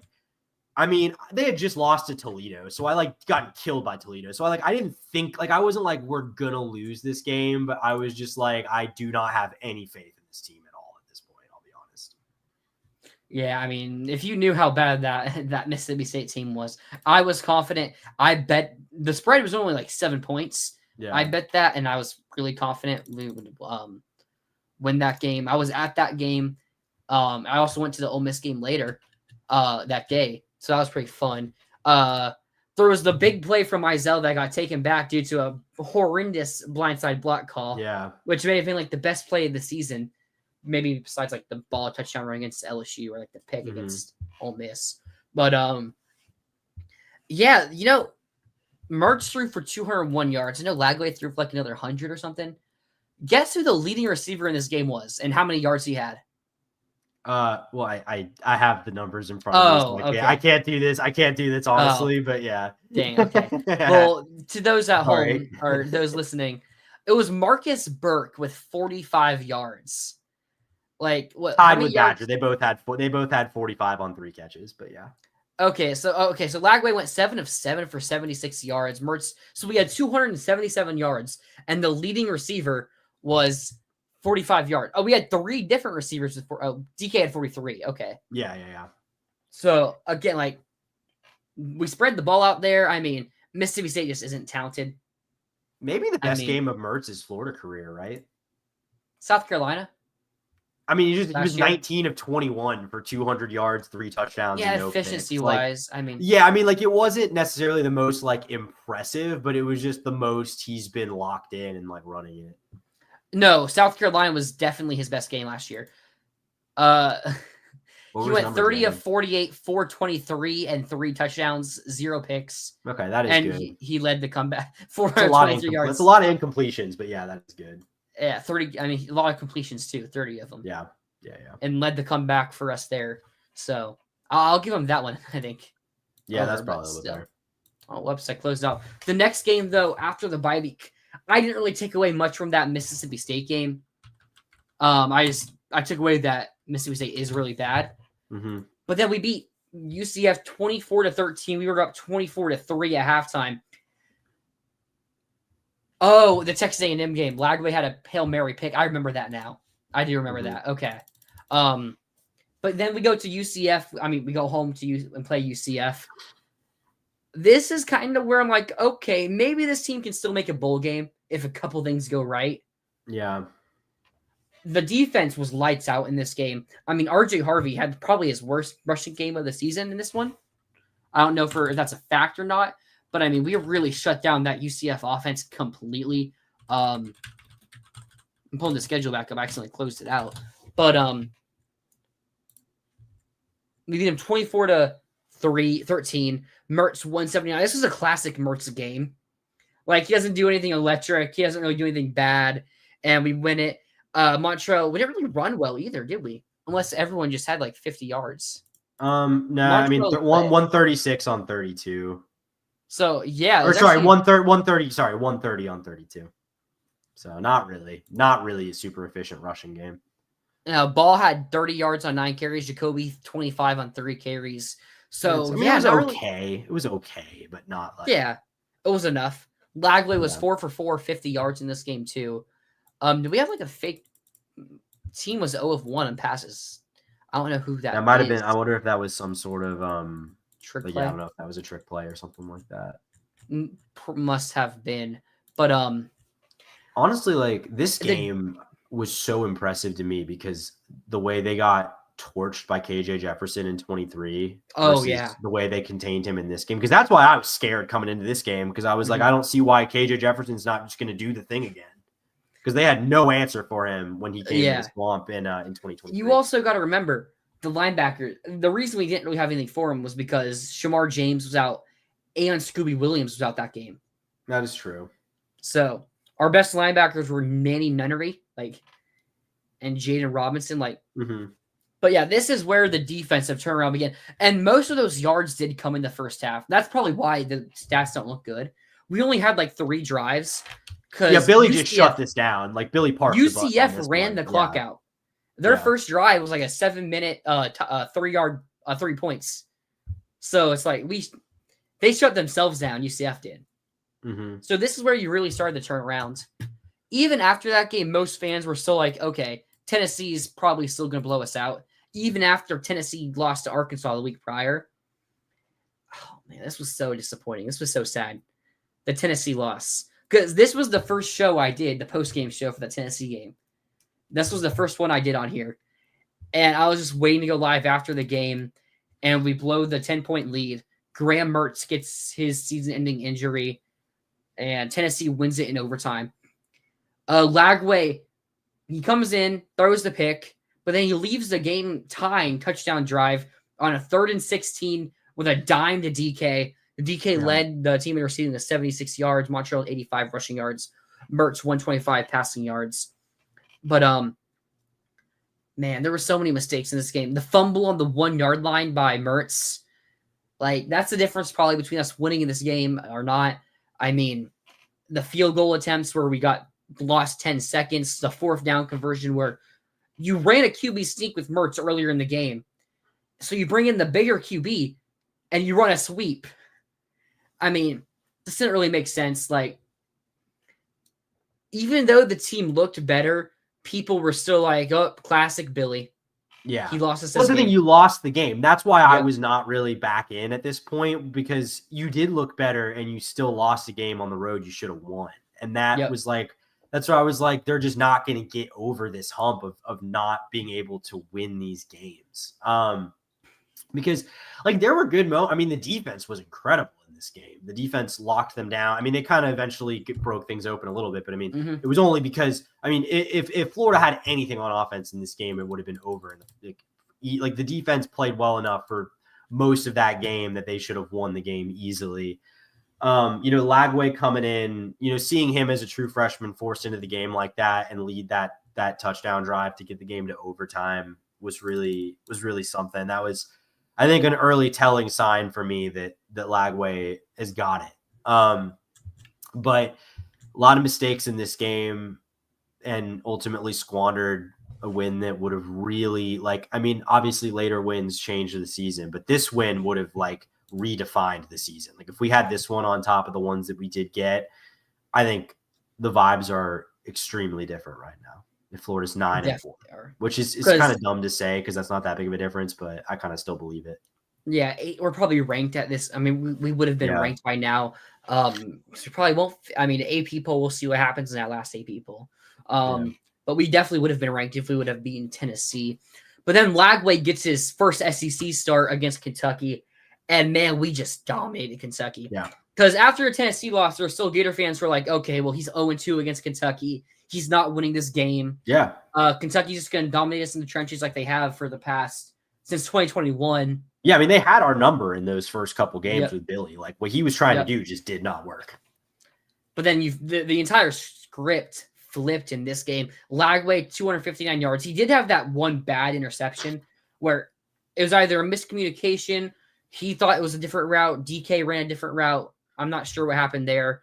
But then, really, the changing point of this game, after that interception, Kentucky's on the 1 yard line, and we get the 4-down stands.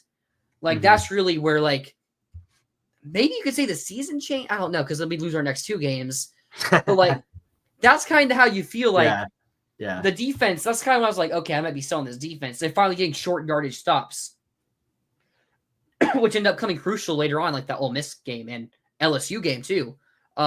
We get those stops. Jaden Ball, his first career start, goes for over 100 yards and 5 touchdowns, which ties a Gator record for most touchdowns in a game. And then, the defense, we give up 20 points, which also includes a return for a touchdown right before halftime.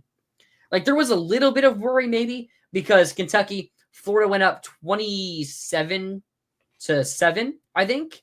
And then before halftime, Kentucky returns it for a touchdown. And now it's 27-14 at halftime. And then Kentucky got the ball to start the second half. And they made it 20, and they scored and made it 27-20. And then it's okay, maybe there's some concern, but nope. Then the Gators just we're shutting this down. Lagway, they go big touchdown drive there. Yeah. Corbani McClain got the big pick 6 at the end that really hyped everyone up. And honestly, people were saying we should have been starting Corbani after that game, which we'll look a game and 2 later. And yeah. No, I mean, I think my main, the main thing I remember from this game is just thinking wow, this kid can really transform the offense because I mean, and again, nothing against Mertz, but after so many games of Mertz being 18 of 20 for 190 yards, it was very jarring to see Lagway come out and go 7 of 14 for 259. Oh my God. You know what I mean? He completed 7 passes for 259 yards. That is something that just was unthinkable in the Billy offense before we saw DJ Lagway take over. So that was kind of the first time I thought, I was like, well, first of all, I'd like to see this guy attempt more than 14 passes if he's hitting big plays like that. But it was the first time I was like, okay, maybe this offense with Billy has a way to become explosive in a way that I didn't think it was capable of. And I think we still, maybe that remains to be seen a little bit, but that was probably the most encouraging sign for me from this game was how different the offense looked in Lagway's first start. Yeah, it was really exciting. And really, we go into a bye week. That was after Georgia struggled, right? Or I think who did Georgia play the week that game before? That's when they beat Texas. Yeah, okay. So that's when we're looking maybe they were overlooking us. And they played Ole Miss after they played us. So we were in between 2 top 10 matchups for them. So I was like, hey, maybe they'll underlook us. I mean, it's a rivalry game. So it's also they probably won't. Then we go to that Georgia game. I was in Jacksonville for that game. Gators go up 10-3. We have the ball. And DJ Lagway gets hurt. I mean, the entire Gators side of the stadium went quiet. I mean, the entire stadium went quiet. I mean, probably one of the saddest injuries I've ever felt at a game. I mean, everyone was devastated because when that happened, everyone knew Georgia was going to win this game now. Yeah. So I fully believe we were winning that game with Lagway out there. In time, I was like, oh my God, we're winning this game. We are winning this game. And then Lagway gets hurt, and I'm like, yeah, we lost. Yeah. And we ended up keeping it close. I mean, it was a tied game with 5 minutes left. you can tell that Billy's run scheming is really good.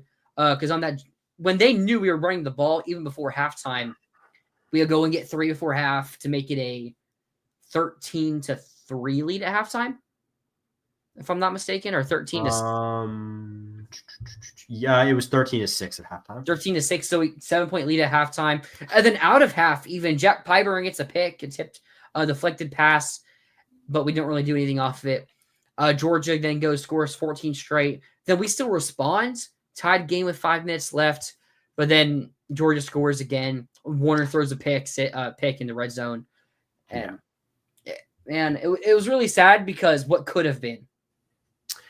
Yeah, I'll be honest. Like, I don't really have the what could have been with this game, just because I think it was too early and there's so many moving parts. Like, I agree with you. I mean, I think the game was shaping up in a pretty nice way for Florida to be competitive and maybe pull off the upset. I just do think there's some revisionist history that's gone on with what we did. I mean, I still feel like people don't quite grasp that Lagway had 2 completions in the game before he got out. I don't think it was necessary because even before before he had the big touchdown pass to Mizell to put us up. So we were down 3-0 at that point. The other 2 drives, that was our 3rd drive of the game. The first drive, you see ball slip on what would have been a first down. And it's also okay, if ball doesn't slip, maybe Lagway throws another deep ball or has some more completions before then. Yeah. And it's the first drive, we get stopped on a 3rd and 1. So it's not even the offense was doing nothing. No. It was just coming that close, and then the gates finally opened. Yeah. And then we drive to the red zone. We end up kicking a field goal. But all the momentum was in Florida's favor, and we end up tying it with 5 minutes with Warner. I mean, it's just like I said, we've seen Lagway makes mistakes. The idea that Lagway was going to play a perfect game and not necessarily throw a ball into harm's way that would. Well, I mean, he didn't need to, but he was 2 of 7. We were up by 10, but we were up by 7 points. 2 of 6, but yeah, 2 of 6. I mean, I'm just saying, it just. I understand the point. I understand why people feel like Florida wins that game if Lagway stays healthy. Did the defense have Beck's? I mean, Beck went but Beck lost his mind in this game. Beck, as he kind of tended to do this year. I'm not sure. I mean, the defense played well, but Beck was just throwing the ball up for grabs. And then you also have to account for the fact that with Warner on the field, the defense was on the field most of the second half. I'm not saying Florida doesn't have a chance with Lagway, but I feel when people are there's not a doubt in my mind we win that game with Lagway, I'm really? Because I could think of 9 different ways we lose that game with Lagway still. That's kind of I mean, it's Billy Napier football, man. That's fair. That is true. We've been watching this for 3 years now. You can lose games in all sorts of ways. But I mean, certainly I think a game that took a lot of the wind out of your sails. And even though Florida hung around, there was never a moment where I believed Aiden Warner was going to win this game. So yeah, with Aiden Warner, I didn't believe. We got the touchdown. I was like, oh wait, maybe we will, but I really knew deep down Georgia's going to win this game, even if they find a way to take it to overtime. How dare you doubt King Lagway? Do we even really want to talk about the Texas game? We ran for over 200 yards. I don't think there's anything to say. I mean, backup secondary got torched. It's really all there is to it. Yeah, I mean, it was just an awful game. I don't think there was really anything positive to take away. And a lot of the negative takeaways were more circumstantial than things you can derive major narratives from. I mean, I don't think anyone cares that the backup secondary got torched and the offense with Aiden Warner couldn't move the ball. Is what it is. It is what it is. So then let's get to LSU. LSU was ranked 22nd at the time. They were coming off a bye or the loss to Bama. Don't think they had a bye week before that. No. Were they? No. Yeah, you're right. They had the bye before Bama, so they did not have a bye coming into our game. Yeah. So coming off that brutal 42-13 loss to Bama, even still, Florida just got blown out by Texas. We didn't know if Lagway was going to play. I remember we were making our predictions, and we're like, okay, I'm picking Florida, but this is assuming Lagway plays, and if he doesn't, LSU is going to win by double-digit points. Lagway plays, and I mean, Lagway struggled a bit early on. He almost it wasn't his best game. Yeah. No, he probably had 1 or 2 passes that should have been picked off. They weren't. But I mean, this is the front seven really took over this game and allowed the offense to struggle a bit and then pick it up to do enough to win this game.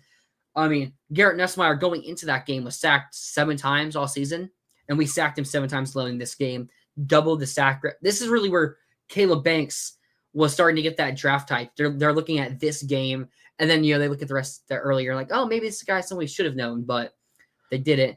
Tyreek Sapp also, like, they were just getting pressure left and right. And then Jaden Ball, maybe the best play of the season, caps it off to put the game away at the 55-yard touchdown run on the halfback toss that Lackley audible to. Man, I think the story of this game was really the game where I think the front seven emerged. I mean, the 6 sacks on Nussmeier, like for a quarterback that hadn't taken like any sacks all year, for an offensive line that had done a really good job in protection. I mean, that offensive line in the tackle spots has 2 guys that will be starting on Sundays next year. Easily.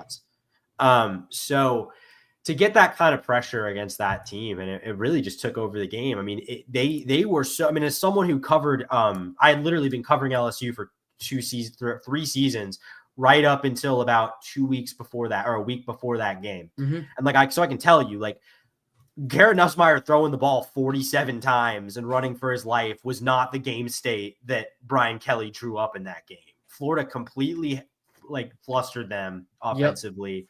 Yep. They couldn't do anything. It was, in a lot of ways, to me, more impressive than the Ole Miss win, which we'll get to, because of the way it wasn't.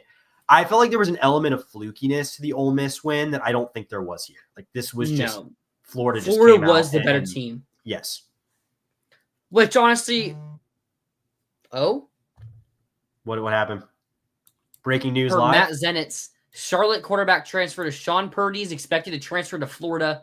Really good ad here. I know it's the backup QB. It's don't know much about him, to be honest with you. He had the quarter. I thought you said corner. I actually do know who you're talking. I do know who you're talking about. Yeah. This is actually kind of surprising. He had some legit offers to go start for teams. This is a guy. He had offers from Georgia, North Carolina, some other smaller teams. Backup. I mean, he was the backup to Max Brown to start the year. Max Brown dealt with some injuries, but this is a kid 6'4", 240. This is basically DJ Lackley. Pretty good ad, but that's not a sexy ad. That's not a sexy ad, but that's something we desperately needed this offseason. Like, we needed a better backup quarterback, and that's a hard position to find because they know they're not starting. Also, apparently Blake Alderman is saying he's expecting Dallas Wilson to sign later today. Sorry, what was that? Apparently, Blake Alderman is saying that he's expecting Dallas Wilson to sign today. Cool. But okay, let's get back. So we just finished the LSU game. It wasn't fluky. Kind of like maybe you thought the Ole Miss game was. Which I'm not saying it was fluky. I'm saying there was some flukiness going on. So when you look at this game, what to you stands out as the reason we won this game against Ole Miss? I mean, probably the Ole Miss turnovers. I mean, I think ultimately because they hit a lot of big plays. Like, I don't think this was a banner day for Florida's defense in this game. They gave up. It was a little bit of bend but don't break, but it was just especially in the first half, they were struggling, and then they found a way to get them off the field. I mean, especially at the end of Jackson Dart basically threw 4 interceptions, 2 of which counted in the last 5 minutes of real time of this game. Yeah. So, but I think ultimately, defensively, just it wasn't pretty the whole time, but they did what they needed to do. I mean, they only gave what they give up total yards wise in this game. Yeah, they gave up 464. So certainly not a performance you'd look at on paper and be like, defense was fantastic in this game. But also, with the talent Ole Miss has, and especially in the secondary, the injuries we were dealing with, maybe lack of talent, you also say, Florida won this game in probably the only way they could win this. They weren't going to stop Ole Miss's offense on the whole field. They had to maybe get a little lucky, but also play good red zone defense, which they have. The LSU game, they played a good red zone defense. So it's we saw a bit there that we could stop them in those short yard situations. Saw a little bit against Texas early on, but we saw that They could make the plays they needed to make. Obviously, Ole Miss had a bunch of yards. I picked us to win this game, which is a bit maybe biased from me, being a Gator fan. Yeah. But I also said if Florida wins this game, it's going to be because Jackson Dart wasn't able to make the big play. I covered it on the next show we did because a fan was like, "Oh, this is a lazy analysis of Jackson Dart. Look at his stats." But no, I was like, "Yeah, he has great stats, and maybe he can win this game if he needs to." But go back to the LSU game, go back to the Kentucky game. Jackson Dart couldn't make those plays. And even in those games, he didn't lose them the game necessarily. Like, he didn't make the plays. But he also wasn't the reason those plays weren't necessarily made. But in this game, he threw the 2 interceptions. Yeah. Like, they were both bad decisions by him that lost him the game. And, yeah, Lagway only had 180 yards. But that first touchdown drive, he made 2 throws that, as he's being sacked, he's throwing on the opposite side of the field to Frazier's, or while getting sacked, he's checking it down to Badger, who then gets an extra 10 yards on the play right there for a first down.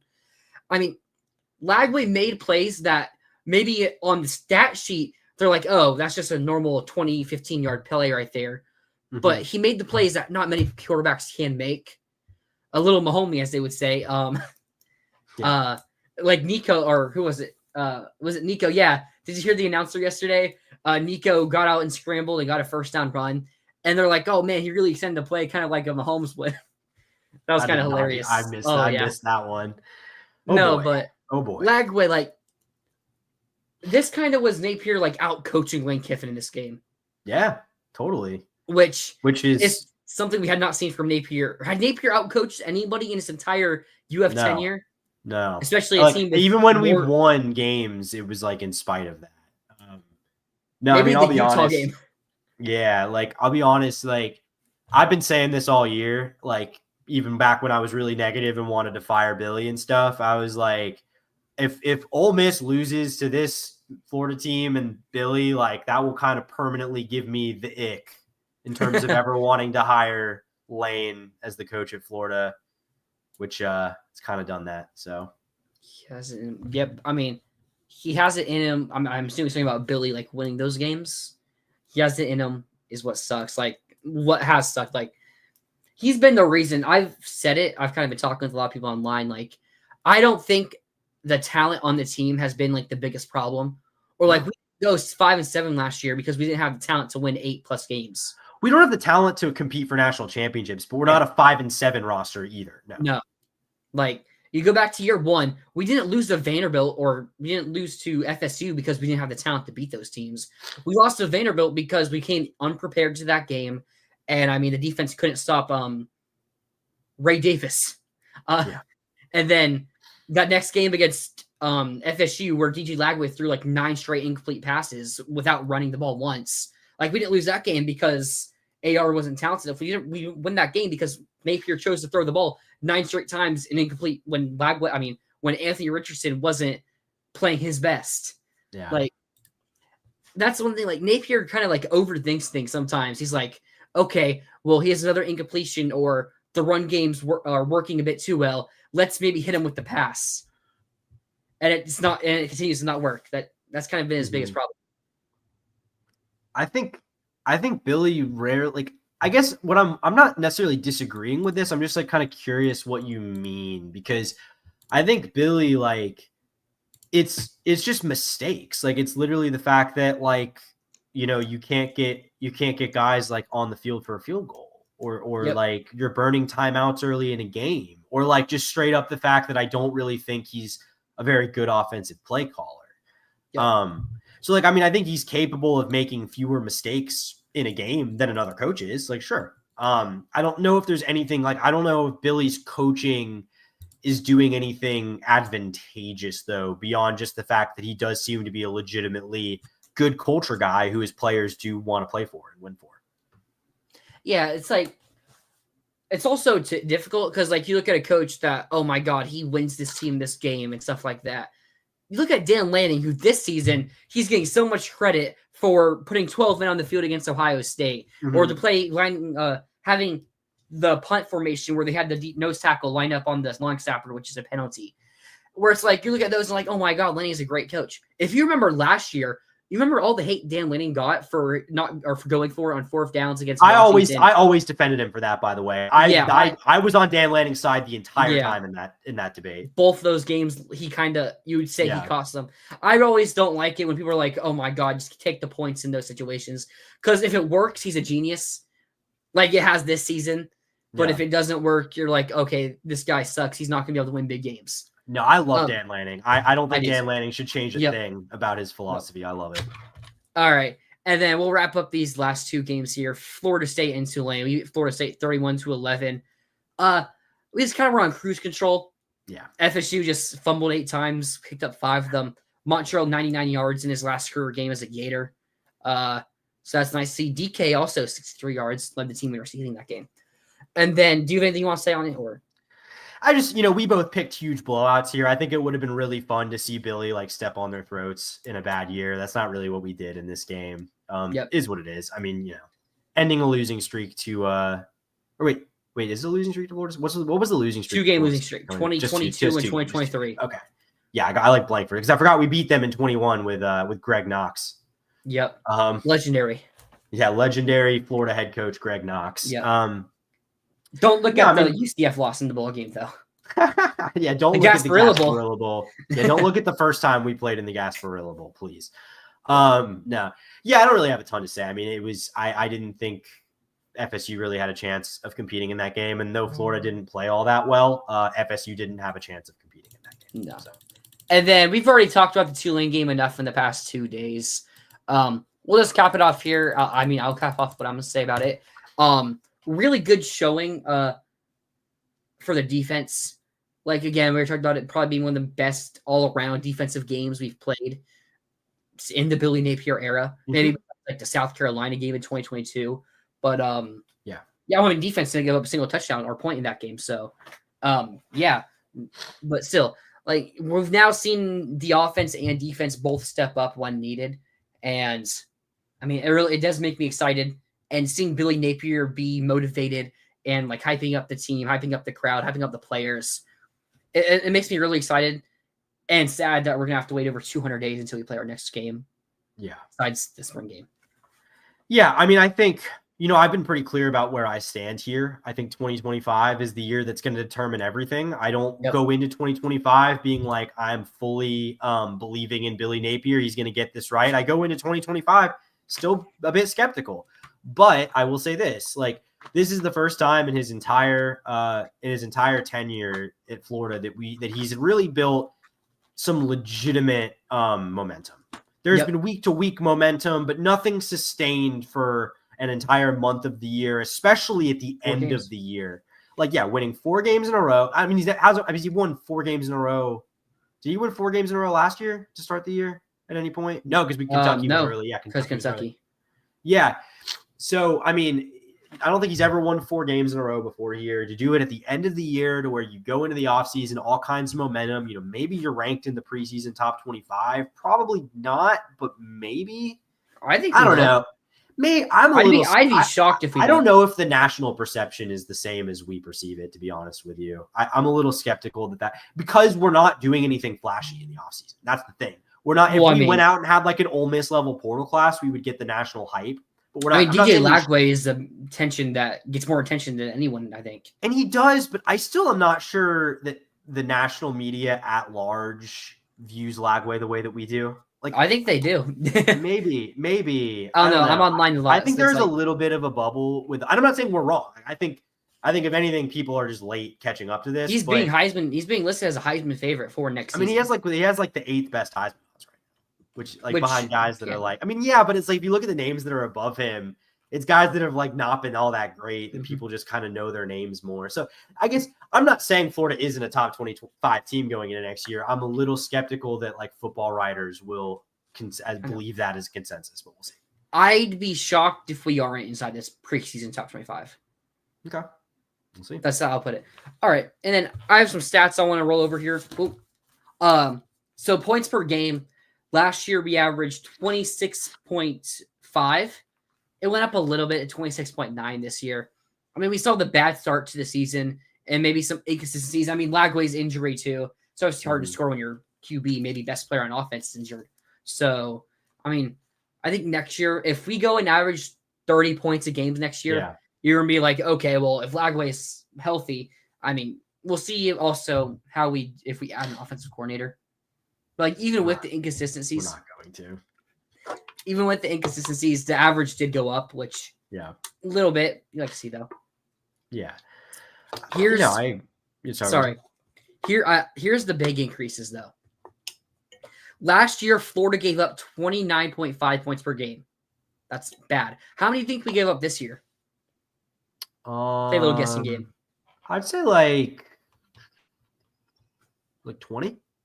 Oh, 20. Okay, I didn't think you were gonna go that low. Okay. No. I mean, I'm trying to think. I guess I forget Texas is skewing it, but like they didn't have a lot of games and where they just Miami gave up an absurd amount of points. Yeah, Miami too. That's true. 34 to Georgia too. Well, 24.4. That's a 5.1 point decrease, and especially with how bad the defense was to start the season. I mean, gave up 28 to Mississippi State. I mean, we saw Mississippi State. I mean, teams just not take them seriously, so they scored a bit on some teams. But like the final 4 games of the year, we didn't give up 20 points to any of them. Yeah. I mean, and then I'm gonna get into the numbers that are like why we took that increase. Florida this season or last season, Florida averaged 1.8 sacks per game. What do you think it was this year? Oh man, like 3 or 4? 3. Yeah. Yeah. So a 1.2 increase in sacks per game. Here's probably maybe the biggest increase. Florida had 3 sacks last year. I mean, 3 interceptions. Sorry. Wait, yeah, I was like, what? Like, are you serious? I'm sorry. Yeah, Florida had 3. I was like, how did everyone not get fired from that defensive staff if they had 3 sacks last year? I mean, sorry, you said 3 interceptions though. Yep, that's still pretty bad. How many do you think they had this year? Oh, I know they had a lot more. I think it was like, was it like 10 or 11 or something like that? 14. Yeah. Okay. So an increase of 11 interceptions 11 interceptions in the year, which was 19th on the season this year in the 13 interceptions. So we've seen the sacks go from go up by 1.2% and be top 10 in the country. We saw the interceptions go up from horrific. That's as bad as it gets. 3 interceptions. I wouldn't be surprised if that was bottom 5 in the country last year. To being top 20, man, that's bleak. Yeah, to being top 20 in the country in sacks. So it's like the defense all around. Yeah, I mean, it just took such a huge leap. I mean, do you have any final things you want to say about how the season went? No, I mean, it's just like we've talked about it a lot before. It was a weird season. Like it was not.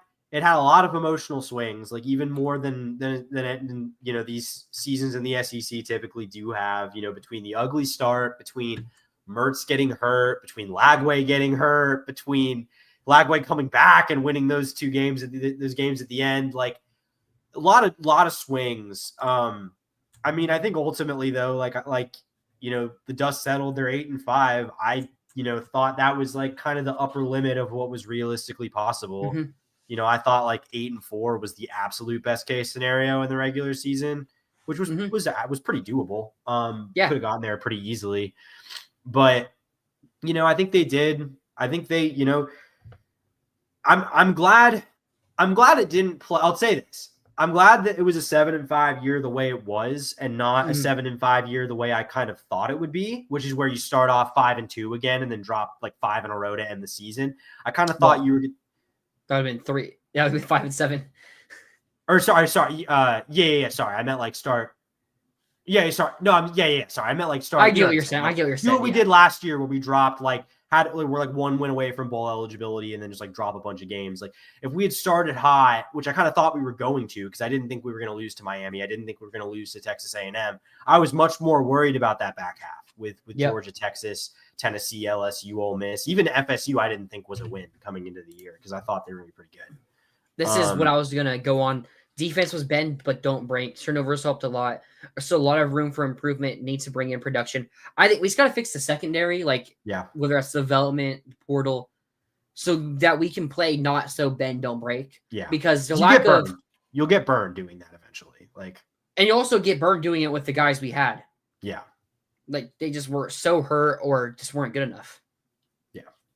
So It's gonna be the end of season review there. We're gonna have a lot more fun stuff like some awards. We might have you guys vote on some awards too. We'll probably post some polls and stuff on the channel. I think that'd be pretty cool because we'll each have our own winners, and so will the chat. I wonder how that will differ. Yeah. Man, we've gone for 2 hours.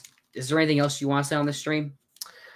Honestly, not really. I think we've kind of covered all our bases here. I mean, I don't feel that we've gone really in depth on a bowl game with against a team that had an opt-out quarterback and stuff like that. Yep. I just good way to end the year. Glad we're on a 4-game winning streak. A lot that still needs to be done this offseason, a lot that he needs to do next year to kind of convince me that this is still on the right track. But certainly far from the worst case scenario for what a lot of people thought this year was going to be and what it looked like this year could be after the first 3 games. So yeah, I'm just gonna thank everybody for watching the stream. We'll be live next Sunday.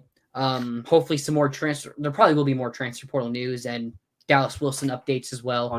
We talked about this earlier, Rob. It seems like it's a possibility. I think it's a little unclear if Florida's gonna fully go out for him. I think it depends on what happens elsewhere, but I think there's a good chance. Yeah. If we don't, I'd be surprised if we don't get another receiver and we don't take Hook. That's how I'll put it. But thanks everybody for watching the stream. I hope you guys have a great week. We'll see you next Sunday. And as always, go Gators.